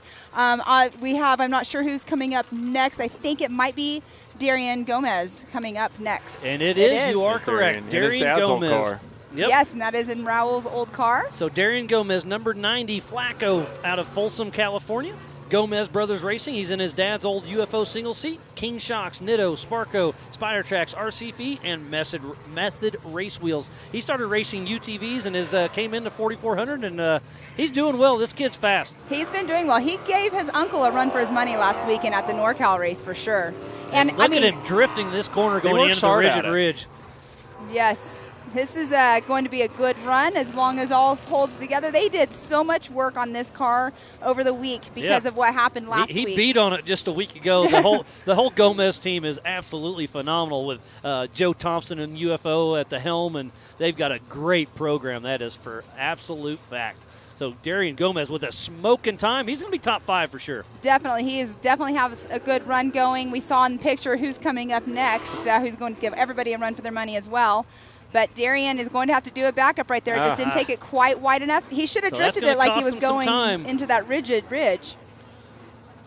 But can you really drift on that turn right there? There's a lot of traction there. Well, Terry tried. tried. Be careful, it'll grab and roll you. So a 109 for Darian Gomez. All right, and next up is the 67 of Mr. Lauren Healy. He just showed up this morning. I'm not sure. He showed up late last night. Oh, he did end up last night. And then he did a little pre-run down perfect. here. I talked to him, but I didn't even ask him those questions. But that's good. He got out on course to do a little bit of a pre-run. So Lauren Healy, number 67 out of Farmington, New Mexico with Team Funhaver. He's in a Triton Engineering 2C IFS IRS machine with portals. Ford Performance 460 D3, 780 horsepower. Gearworks Turbo 400, Spider Tracks, RCV, Fox, Nitto, Monster Energy, Optima, MBRP, VP, Warren, Factor 55, Rugged, Shell Rotella, Project X Lights, Holly EFI, Recaro Seats, Gear Wrench, RTR, Centerline Wheels. He is a 2-time King of the Hammers winner back in 2010 and 2014. One of the winningest drivers in Ultra 4 history. He has wins down in Baja as well. So watching Lauren Healy, he's definitely a fan favorite and a pick to be on the podium for sure. That new Ford Bronco is absolutely awesome. When they debuted that car just a year ago, it was absolutely amazing. And they've really done some tweaks on it. And now, is this his single seater or is this his 2-seater? This is his 2-seater. Is he running a co-driver here? He does have his buddy Jesse riding with him. I don't know if it's for qualifying or not. Probably not qualifying. But he sends it off the Yukon launch. Now he hits the monster drop. He is a monster athlete as well. You can tell right there, if you take that a little too fast, it can just bounce you, and just take you right over. So 47 seconds. This could be a new fastest time. Lauren Healy, if he can make this King 180, it's going to be really close. Oh, and he goes too wide, doesn't he? Yep. Has to do a backup. Costs him a little bit of time for sure, but he'll still have a top 5 start. You can't tell, but that rock right there that he was having to back up off, it's just a face. What is it going to do? It's going to hit. It's going to hit. It could break your arm. You could break your tire, whatever. So definitely don't want to go in fast to a rock that is straight up like that. So Lauren Healy with a 103.477. So great job by Lauren Healy with Team Funhaver. Gayla, you should have did it to the camera. They'll see you in there. We won't see you. They'll see you, but we won't. Up next is number 11, Kevin Stearns out of Hollister, California with Tilden Racing. Now, this is a new car for Kevin. Yeah, he debuted it at King of the Hammers. It's another Triton Engineering 2C IFS car. It's called Gina. He's got a Mass Motorsports LS 800 horsepower, maximum 4L80E. SCS T-Case, Tuberg, Spider Tracks, Dirty Life Race Wheels, Nitto, Fox, Optima, Rigid, PRP, Haltech, and PWR. His first race was King of the Hammers 2010. He was a top finisher in the 4500 class and moved to the 4400, and it's great to see Kevin Stearns with Dirty Life Race Wheels. So Kevin Stearns, like you said, Terry, in a new car, but he's starting to learn it. That's a pretty sweet car, if I don't say. That's a beautiful car. His title sponsor is Dirty Life Race Wheels. He's turned his complete program around, and he's doing good things. So great to see Kevin Stearns out there on course as he passes the Rigid Ridge. And he's been out here doing his homework the past couple days himself. Absolutely. As he hits out the Smooth. Yukon launch, smooth. I was just Very getting ready to say smooth. that. Smooth is consistent, and Kevin Stearns is doing just that. Little off pace trying to get that pole setter. Remember, the pole position in each class gets 7 extra points that goes towards the national and the regional championships. If he gets this corner, he'll be top 5 Oh, for sure. there he goes. He made it. So that'll be a 105-ish. It will be a 104. 104.343. That puts him in the number 5 spot. So next up off the line is one of the underdogs here, Mr. Cade Rod. In a 4800 single shot car. This is always fun to watch. The number 4807. Actually, it looks like he's 4407 now. He did change. He so did. So your paperwork's wrong because I put it in wrong. Miles, you're slacking, buddy. Yeah, I'm doing what I can. Come on, keep up. So 4407, Cade Rod out of Cortez, Colorado with Jimmy's 4x4. He's in a Jimmy's 44 4x4 48P. He calls it Mushu.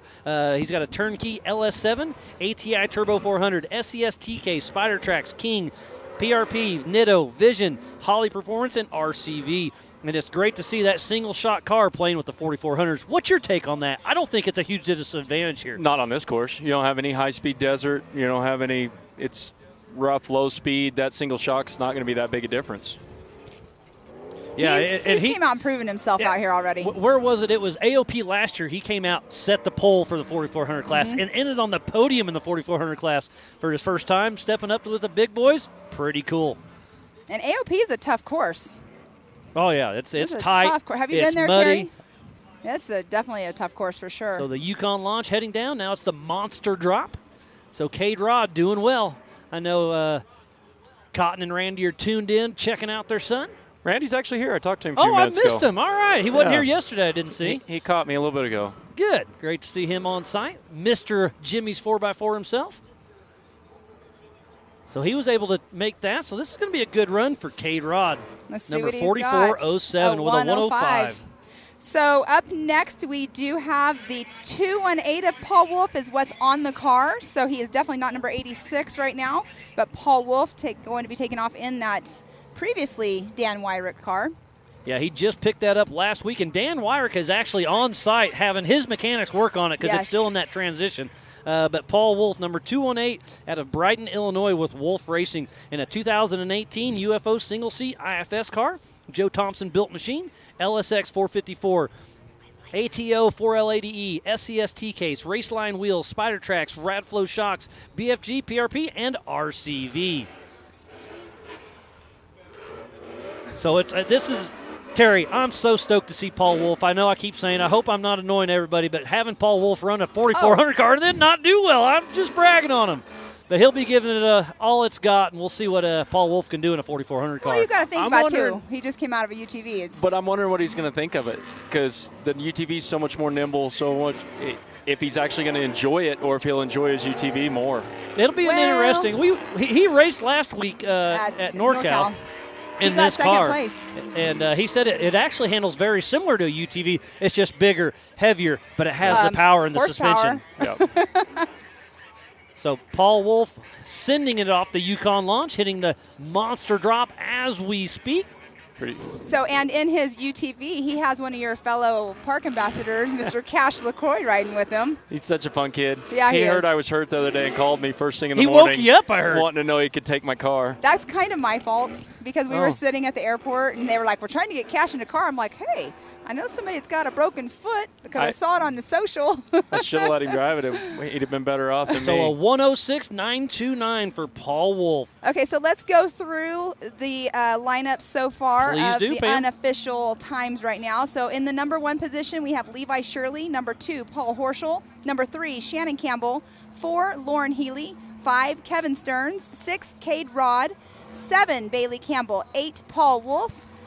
Darian Gomez in that 9th position, and Marcos Gomez, which we know he was a DNF right now in the qualifying loop, but he is in that 10th position. And next off the line, it looks like it is the 4401 of Kurt Jensen. Yes, it is, out of Salt Lake City, Utah, with ORI Struts. Their family runs ORI Struts.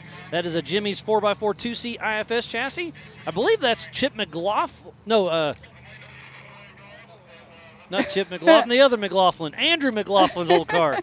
And that he's running an LS7, Turbo 400, Atlas, ORI Struts, Maxxis, Raceline. His first Ultra 4 race was Nationals 2021. Russell Jensen, his brother, is the co-driver. And yes, this is Andrew McLaughlin's old car.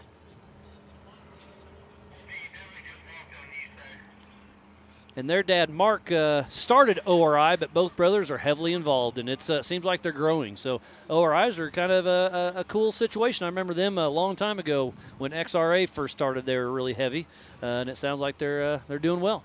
That's good. You love to see the companies that are started in family and succeed. I mean, they started in their garage, and now they have warehouses and everything. I was talking to them the other day. I remember them back in those days, and it's pretty cool. So good for them, for the Jensen family.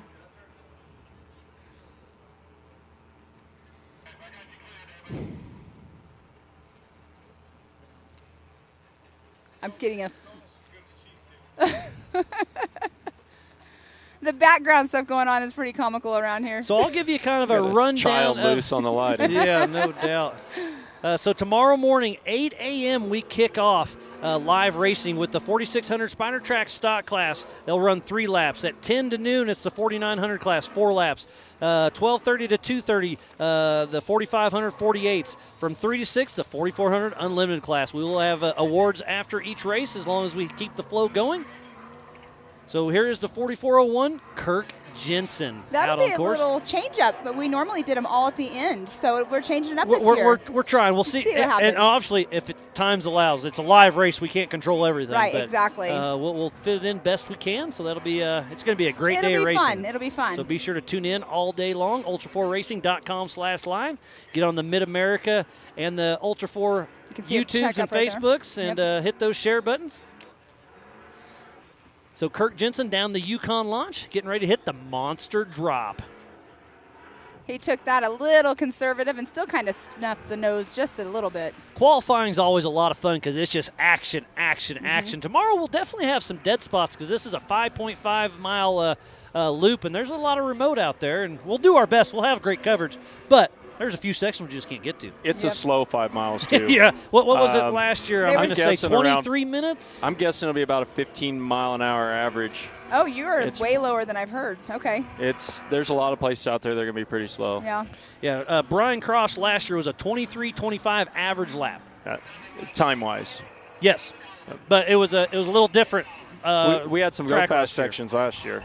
Well, and I think the course is a little bit longer this year, isn't it? I think it was only a 4 something. No, last year was a 6 mile lap. It was a 6 This year's a mile, 5.5 with new terrain, so it'll be interesting. All right, next on the line is the number 10 of David Oliver. He is out of Reno, Nevada with Go Racing. He's in a Jimmy's 4x4 Dragon 2.0 IFS 2-seat machine, LSX, 4L80E, Hero T-Case, Spider Tracks, PRP, Nitto, Fox, Dirty Life race wheels. His first Ultra 4 race was King of the Hammers 2019 in the EMC class, and he was the last official finisher that year at King of the Hammers. JT's out there with the whole Mid-America Outdoor crew and the Ultra 4 Racing crew running a good thing. There's John Goodby with NorCal next to JT. He just had a race last weekend. We kind of team up with him quite a bit, and he builds our short course at King of the Hammers. Great to see Goodby here help supporting everything. So Oliver takes a little wide, but that was a good run. We'll see what kind of time he can make here in the Bronco Proving Grounds. So right there where he just popped up, is that where there's a big rock right there? Is that what he just hit? It's getting rougher and rougher right there. The rocks are coming out of the walls. They jump out at you. Yeah. So Dave Oliver cruising by the Rigid Ridge as we speak here in the Bronco Proving Grounds, getting ready to hit the Yukon launch. He was out doing his homework on course this morning, trying to figure out which lines to run here on these drops. And if you're just tuning in to the Beatdown at Area BFE. We thoroughly appreciate each and every one of you, but make sure you tune in tomorrow, 8 a.m. Mountain Standard Time. We'll be live racing all day long. It's going to be exciting. As Oliver makes it around the King 180. Oh, he had to go up over the rock just a little bit. So 103.578, that puts him in that number 5 position. So that'll be a good run for Dave Oliver with a 103.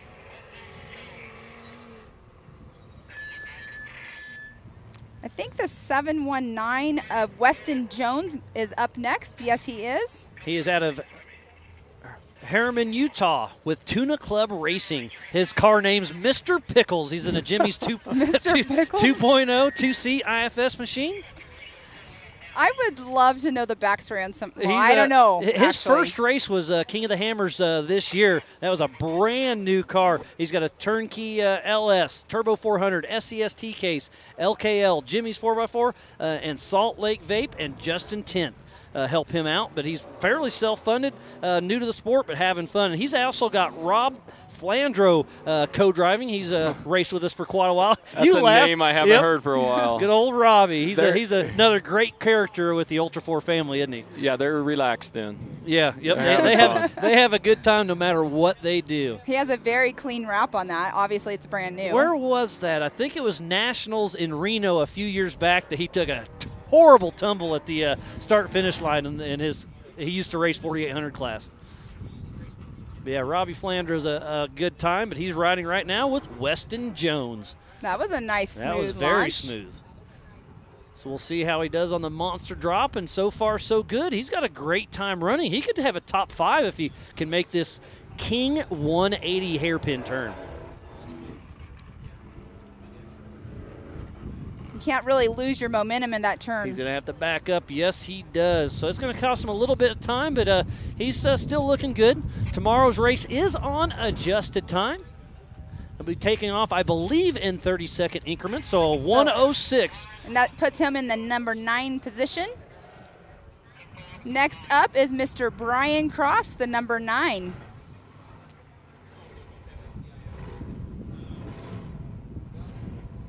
What is that he has hanging on the back of his car? That's a Factor 55 soft shackle. Okay, because I see it on every race, and I never knew what it was. Yeah, that's good for some recovery, but he has to recover himself. Remember, he's in a single seat. So number 9, Brian Crofts out of Queen Creek, Arizona with CB Motorsports. He's in a single seat, 4th gen Campbell chassis, IFS, CBM LS 490, Hughes Turbo 400, Hero T-Case, Curry Axles, Nitto, Fox, Walker, and Off the Grid. He's been racing with us for quite some time. He started in the 4500 class. He's raced Class 11s. He's raced UTV this morning, and now he's in the 4400 Unlimited class. So Brian Crofts here to have fun.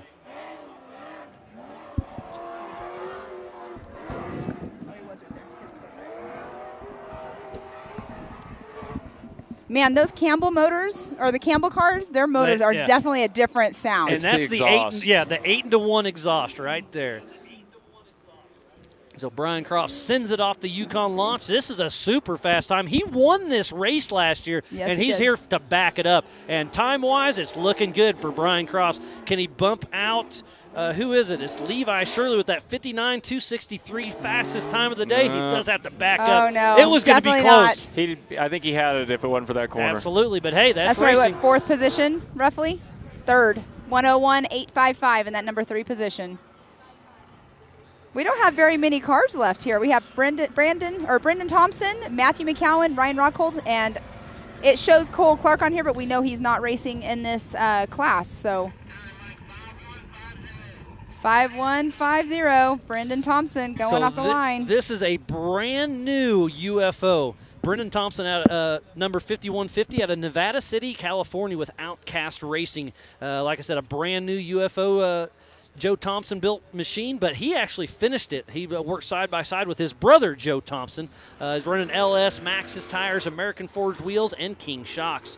He's been racing with us off and on for a very long time, and he's actually a fabricator for Paul Jr. Designs from the Discovery Channel with American Choppers. Great to see him out here playing with us here in Ultra 4 Racing.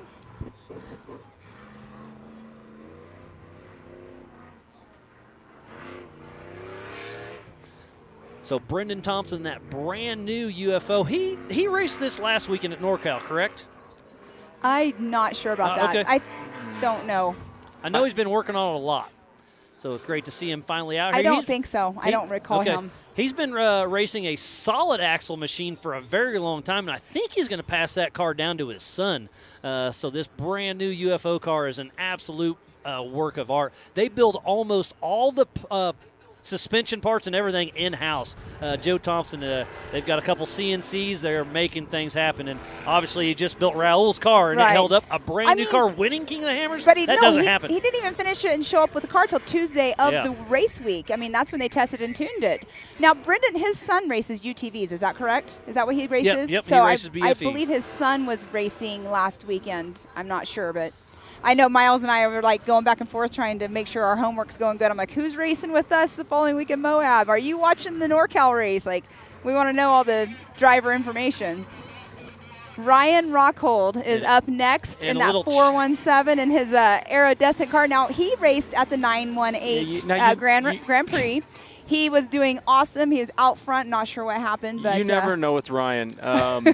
He's a good dude. He's funny. He's amazing, and he has a good time. So if there's somebody that's going to just randomly send it off something it shouldn't, it's Ryan. Watch this run. He was telling me that his most fun at the 918 race was the trees, going fast through the trees. I believe that.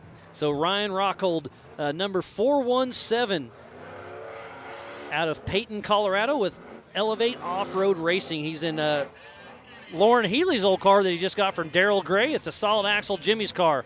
LS53, Turbo 400, Atlas, Spider Tracks, King, and BFG. He started racing Ultra 4 in 2017 in UTVs. So he's doing great, having fun, and he's pushing hard. He bicycled for a little bit there. He's pushing good. But he saved it.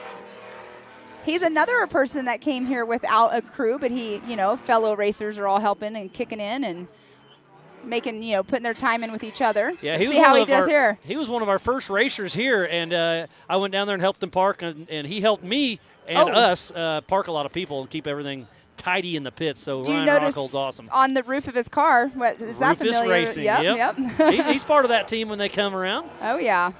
We heard Chip, they weren't able to make it. They're just too busy with work and the schedule change, but they will be at most of the season this year. Well, they had a great run, too, at the 918 race. Yeah, we definitely miss 8th place. Rufus Racing, Chip and Zandy, and their whole crew. A 104.722. So 104.722. So I believe we have one more car to go. It looks like it's a stock class car. Oh, this is Matthew McCowan in that Land Rover. I wonder where his car's at. I saw it this morning. Matthew McCowan Matthew has Waylon's old car. Yeah, he's in Waylon's old car. He has not qualified, but this is the 4627. I believe he's a new driver with us. That's Jacob Seeger. The 4627. So he's in a Land Rover, Maxxis, MRW wheels, and King shocks. I wonder where Matt went if he had a mechanical, because he was out there practicing earlier. Yeah, I saw the car. I talked to him this morning, and he was all smiles and excited, not sure what happened. And we believe he will be the last qualifier is going to be Jacob Seeger. So Matthew McCowan will be taking a rear start. Getting a little chatter through my rugged race radio. This should be our last car qualifying today for the beatdown at Area BFE. And speaking about Area BFE, check out all their tents down here. Have you been over and checked out Rugged's new merch booth? Oh, it's awesome. The Mid-America Rugged. The one here? Yeah, it's amazing. It's pretty cool. I was impressed how much stuff was in there. I know. I walked in there, and I'm like, oh, there's Raceline wheels. I need to get one extra Raceline wheel. Well, it happens. I know. I need to just order it. There's a lot of parts in there. So Matthew McCowan just came up. He heard his name over the loudspeaker, and his car's running lean. There's something wrong. He doesn't want to risk blowing up the motor. So that's tough break, but that's part of racing. So no racing tomorrow. No racing tomorrow. He's dropping out, trying to save the car, which I completely understand. These cars are a lot of money. Yeah, those motors are not cheap. I definitely would not want to worry. 3, 2, 1. Jacob Seeger out on course, the number 4627 in the 4600 Spider Track stock class. And again, we think this is our last car qualifying for the beatdown at Area BFE. But don't forget, tonight around 5 o'clock, we're going to kick off the Mid-America Outdoors and Ultra 4 appreciation to all the racers and families that are here. So come over. We got a bunch of shrimp and crawfish and having a boil. So Jacob Seeger pushing his way through.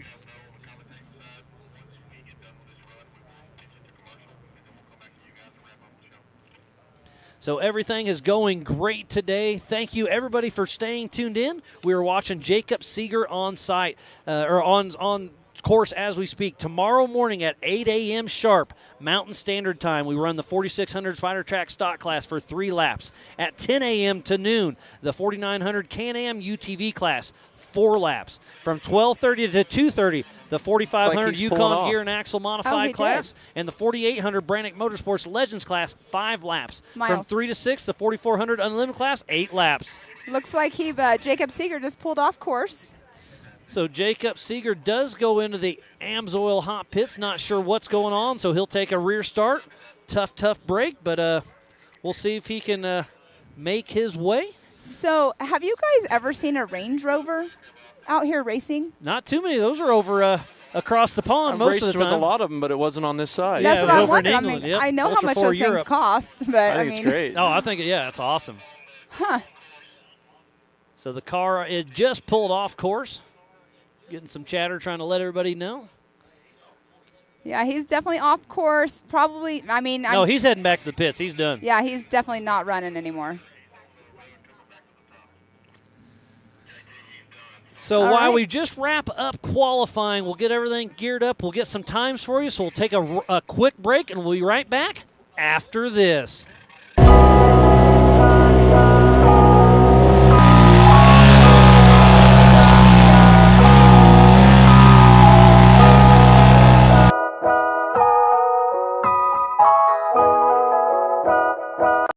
Really thankful to have VP Fuels on board. UTV 96 is like perfect in these things, makes them rip. It ran cool, it ran strong. We got into those rock sections where we really needed that throttle response, and it was right there every time. We run all VP lubricants. We haven't had any problems with any kind of leaking or any kind of heating issues. And in the State Frosty, no drama, temperature stayed under 200 the entire race. Bronco, an American classic, returns. And it only gets better when it's outfitted with the right gear. From bumpers to winches, rigging accessories, suspensions, body armor, and wheels. You need a full array of gear to outfit your Bronco for adventure. Get them now at warn.com. Hello and welcome. Breathe, relax, and enjoy the meditation. Provided by Yukon Gear and Axle.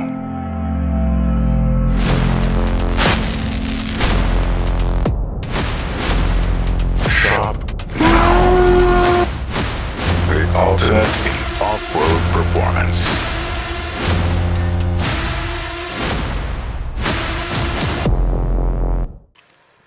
Welcome back. We have just completed our qualifying for the area BFE Beatdown. I'm here with Terry Madden, Miles Hasselquist. Miles, tomorrow's going to be a full day of racing. Terry, you're more than welcome to come up and join us a little bit tomorrow if you want to, because I know you're not now going to be in the race car.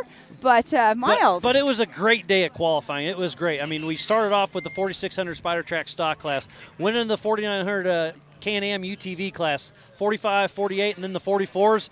Just a great day of qualifying. That's getting everything set up for tomorrow's beatdown at Area BFE. It's going to be so much fun. Make sure you tune in tomorrow, 8 a.m. Mountain Standard Time. Do not miss. We'll be live all day long on all of our normal channels. Ultra4racing.com/live, the Mid-America Outdoors app, the Mid-America Outdoors YouTube and Facebook, Ultra4 YouTube and Facebook. So make sure to tune in, hashtag it up, start some watch parties, and enjoy some amazing races.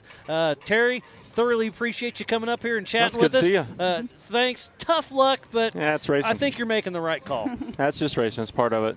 It's amazing, amazing place, though. Very amazing. I love it here. Yeah, it sounds like we have just a couple more minutes, so we'll do a little filler because there is still a chance that another qualifier could show up. JT Taylor just said that through the Rugged Race radios. So it's just been a great day. Let's go through tomorrow's schedule once again. 8 a.m. Mountain Standard Time will kick off the 4600 Spider Track stock class from 8 to 9:30. The 4900 Can-Am UTV class is from 10 to noon. The 4500 Yukon Gear and Axle Modified class and the 4800 Brannick Motorsports Legends class is from 12:30 to 2:30. And then from 3 to 6 is the 4400 Unlimited class doing 8 laps. So it's going to be a long, fun, full day of racing. We're here in Area BFE. This is a private park, 625 acres, over 150 miles of off-road trails. This place is absolutely phenomenal. I know it'll be busy next weekend during Easter Jeep Safari. They do open sometimes during big events. Come on out. This place is amazing. Robert Lucero and his whole team has a whole setup out here. They got lots of swag. Speaking about swag, go over and check out the Mid-America Outdoors and Ultra 4 Mega merch. It is awesome. They got hoodies, they got shirts, they got jackets, they got beanies, they got socks, they got sunglasses, everything. Everything you want. Yeah, Tona's down there running that with Tristan and the whole gang. We've got a whole crew out here. It's been going awesome. I hope you have enjoyed as much as we have because, I mean, we're seeing it just like you are, and it's great. Just a laugh over smiles. there. Yep, all smiles. Love it. I just love your excitement, Miles. Yeah, Miles with the smiles. Yep, I love this stuff, and we've been doing it a long time, and we're still doing it, buddy. It's pretty cool. It's amazing. Time. It's the evolution of it has been the most impressive part for me. From a few of us standing around a campfire in the middle of the desert, and all of us knowing each other, to now asking each other, who's that car? It's a new one. Yep. And watching it grow and watching the excitement. And yeah, the evolution of it is amazing. I mean, we started XRA before King of the Hammers, and then we have a rock crawler that we want to go fast. And now we want a fast car that rock crawls, and that's Ultra 4 Racing. I mean, it is pretty wild. There isn't much else out there that, I mean, these are the cream of the crop in my mind in the off-road world. It's changed the off-road industry worldwide. Yeah, absolutely. I mean, the T1 trucks, the Unlimited Desert trucks, have taken some of our technology. Well, and like you just said, worldwide. I mean, you got Ultra 4 Europe. You got all, racing Australia. all over. Ultra 4 Europe, for example. The first year Levi and I went over there, the cars were a little behind the times. And within 1 year, they progressed in what we'd progressed in 10 because they saw the examples, saw the stuff, and they've got some of the most capable cars in the world there now. Absolutely, yeah. There's one of those cars will be showing up here soon. Yes. I'm excited to see it. I've been seeing teaser photos that Levi posts. You know, he blurs out the car or colors over it or whatever. I almost accidentally said something. I'm glad I didn't. But just back to Moab. This place is absolutely beautiful. There's the national park here. And actually, let's brag on Zach's Bar and Grill. They're here in Moab. If you don't want to come to the park and hang out, go there, have lunch, grab a beer, and they're going to have the live stream on there all day tomorrow. It's going to be super cool. So it's pretty wild. Yeah, I love it that the locals here are so supportive of us coming here and racing and showing it at their bar on their live stream. It's just awesome to see. You know, it's not just the racing community, it's the community around that also is, coming together and supporting all of us as we support them as well. Moab's a special place. And it really is. Their economy is based on this. I mean, everybody that comes either bike rides or climbs or hikes or off-roads. And it's a special place because you're accepted here as an off-roader. You're not looked down on. Yeah, the population's only 5,500, and it couldn't support it by itself, so it's all about tourism. Yep. It's crazy. So let's run through the Ultra 4 series. So we're here April 1st in Moab. April 23rd and 24th we go to Rush Off-Road. May 13th and 14th are in Prairie City. June 17th through the 19th at AOP in South Pittsburgh, Tennessee. July 13th through 14th is Visions Off-Road in Jay, Oklahoma at Mid-America Outdoor. I can't wait. That one's going to be awesome. Very excited. And speaking about awesome, we're running in Sturgis once again August 5th. Crandon September 2nd through the 4th at the Big House. And then Nationals once again for Legends of the Fall at MAO in Disney, Oklahoma. That's another one that's going to be exciting. Yeah, we got a great season of racing. And speaking about seasons, I know you're already involved with the MAO Side-by-Side Championship Series. They're racing April 30th, May 28th, June 18th, July 16th during Visions, September 3rd, October 1st, and October 29th during Legends of the Fall. Yes, it's awesome to combine all, like having the Visions, having all these different racing but types of racing, the pit bikes, the rock bouncers, all of it coming and racing all within a rodeo. Week. A rodeo. you. I wasn't awesome. there last year. I'm a little jelly that I wasn't there. It was. But we have the schedule up on there's right the schedule now. as we speak. So We check do it have out. we do have a couple weekends that overlap with our short course and Ultra 4 too. So there you'll have options, or you can run 2 different computers or screens and watch both races, because we're going to be live for both of them. It's going to be very busy. It's a busy year. It's going to be awesome. I mean, it's like I said, the merge is going so well. I'm super excited. And here we have tomorrow's schedule of the week-long event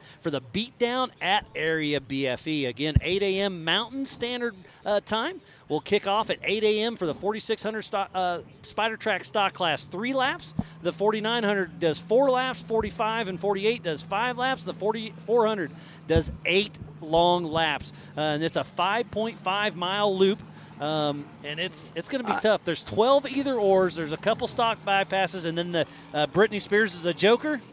Yeah, and it's no joke. Yeah, it's a pretty legit little trail. This is Ultra 4 racing. Yep. I mean, it is. There's a few ultimate things on the off-road. schedule, Miles, that we haven't had recently. I love these things of dinner and bonfire and music, and it's not just racing anymore. We're going back to where we're hanging around the fire like we used to. Absolutely, Yeah, that's really fun. Tonight at I 5 missed that. p.m. is the Driver's Appreciation, hosted by Mid-America Outdoors and the Robinette family. I mean, it's awesome. We're having Yeah, a shrimp I'm boil out in the middle of Moab. Excited I know. to And get they back had- to that. And they had it shipped in. Like, Yeah. you can't go to Moab and buy all this shrimp that they bought. So they had to get it, brought in to us, which is awesome. But the family, this whole community, like not just the racers, but everybody that works for Mid-America, it's just one big family. Yeah, and I didn't know one person except JT Taylor coming into this, and now it's like they're all my family members. Yeah, I've been hanging out all week, and like I said, I can get along with anybody. Yeah. But I come in as the new guy, and I've been around Ultra 4 since 2009, been announcing since 2012, and now I'm the new guy. They took me in open arms. I've made Yes. friends with all of them. The Robinettes, open arms, first time hugs all around. I mean, the Ultra 4 family, the Mid-America family came all the way together, and they are doing amazing things. And you guys back at home, make sure you tune in all season long. Come to the races. Watch it online. It's going to be awesome. So, again, tomorrow morning, 8 a.m., Mountain Standard Time. Be sure to tune in. Again, I'm Miles Hasquist, guest host, Terry Madden, Pam Hall. We'll see you all in the morning, 8 a.m. Tune in.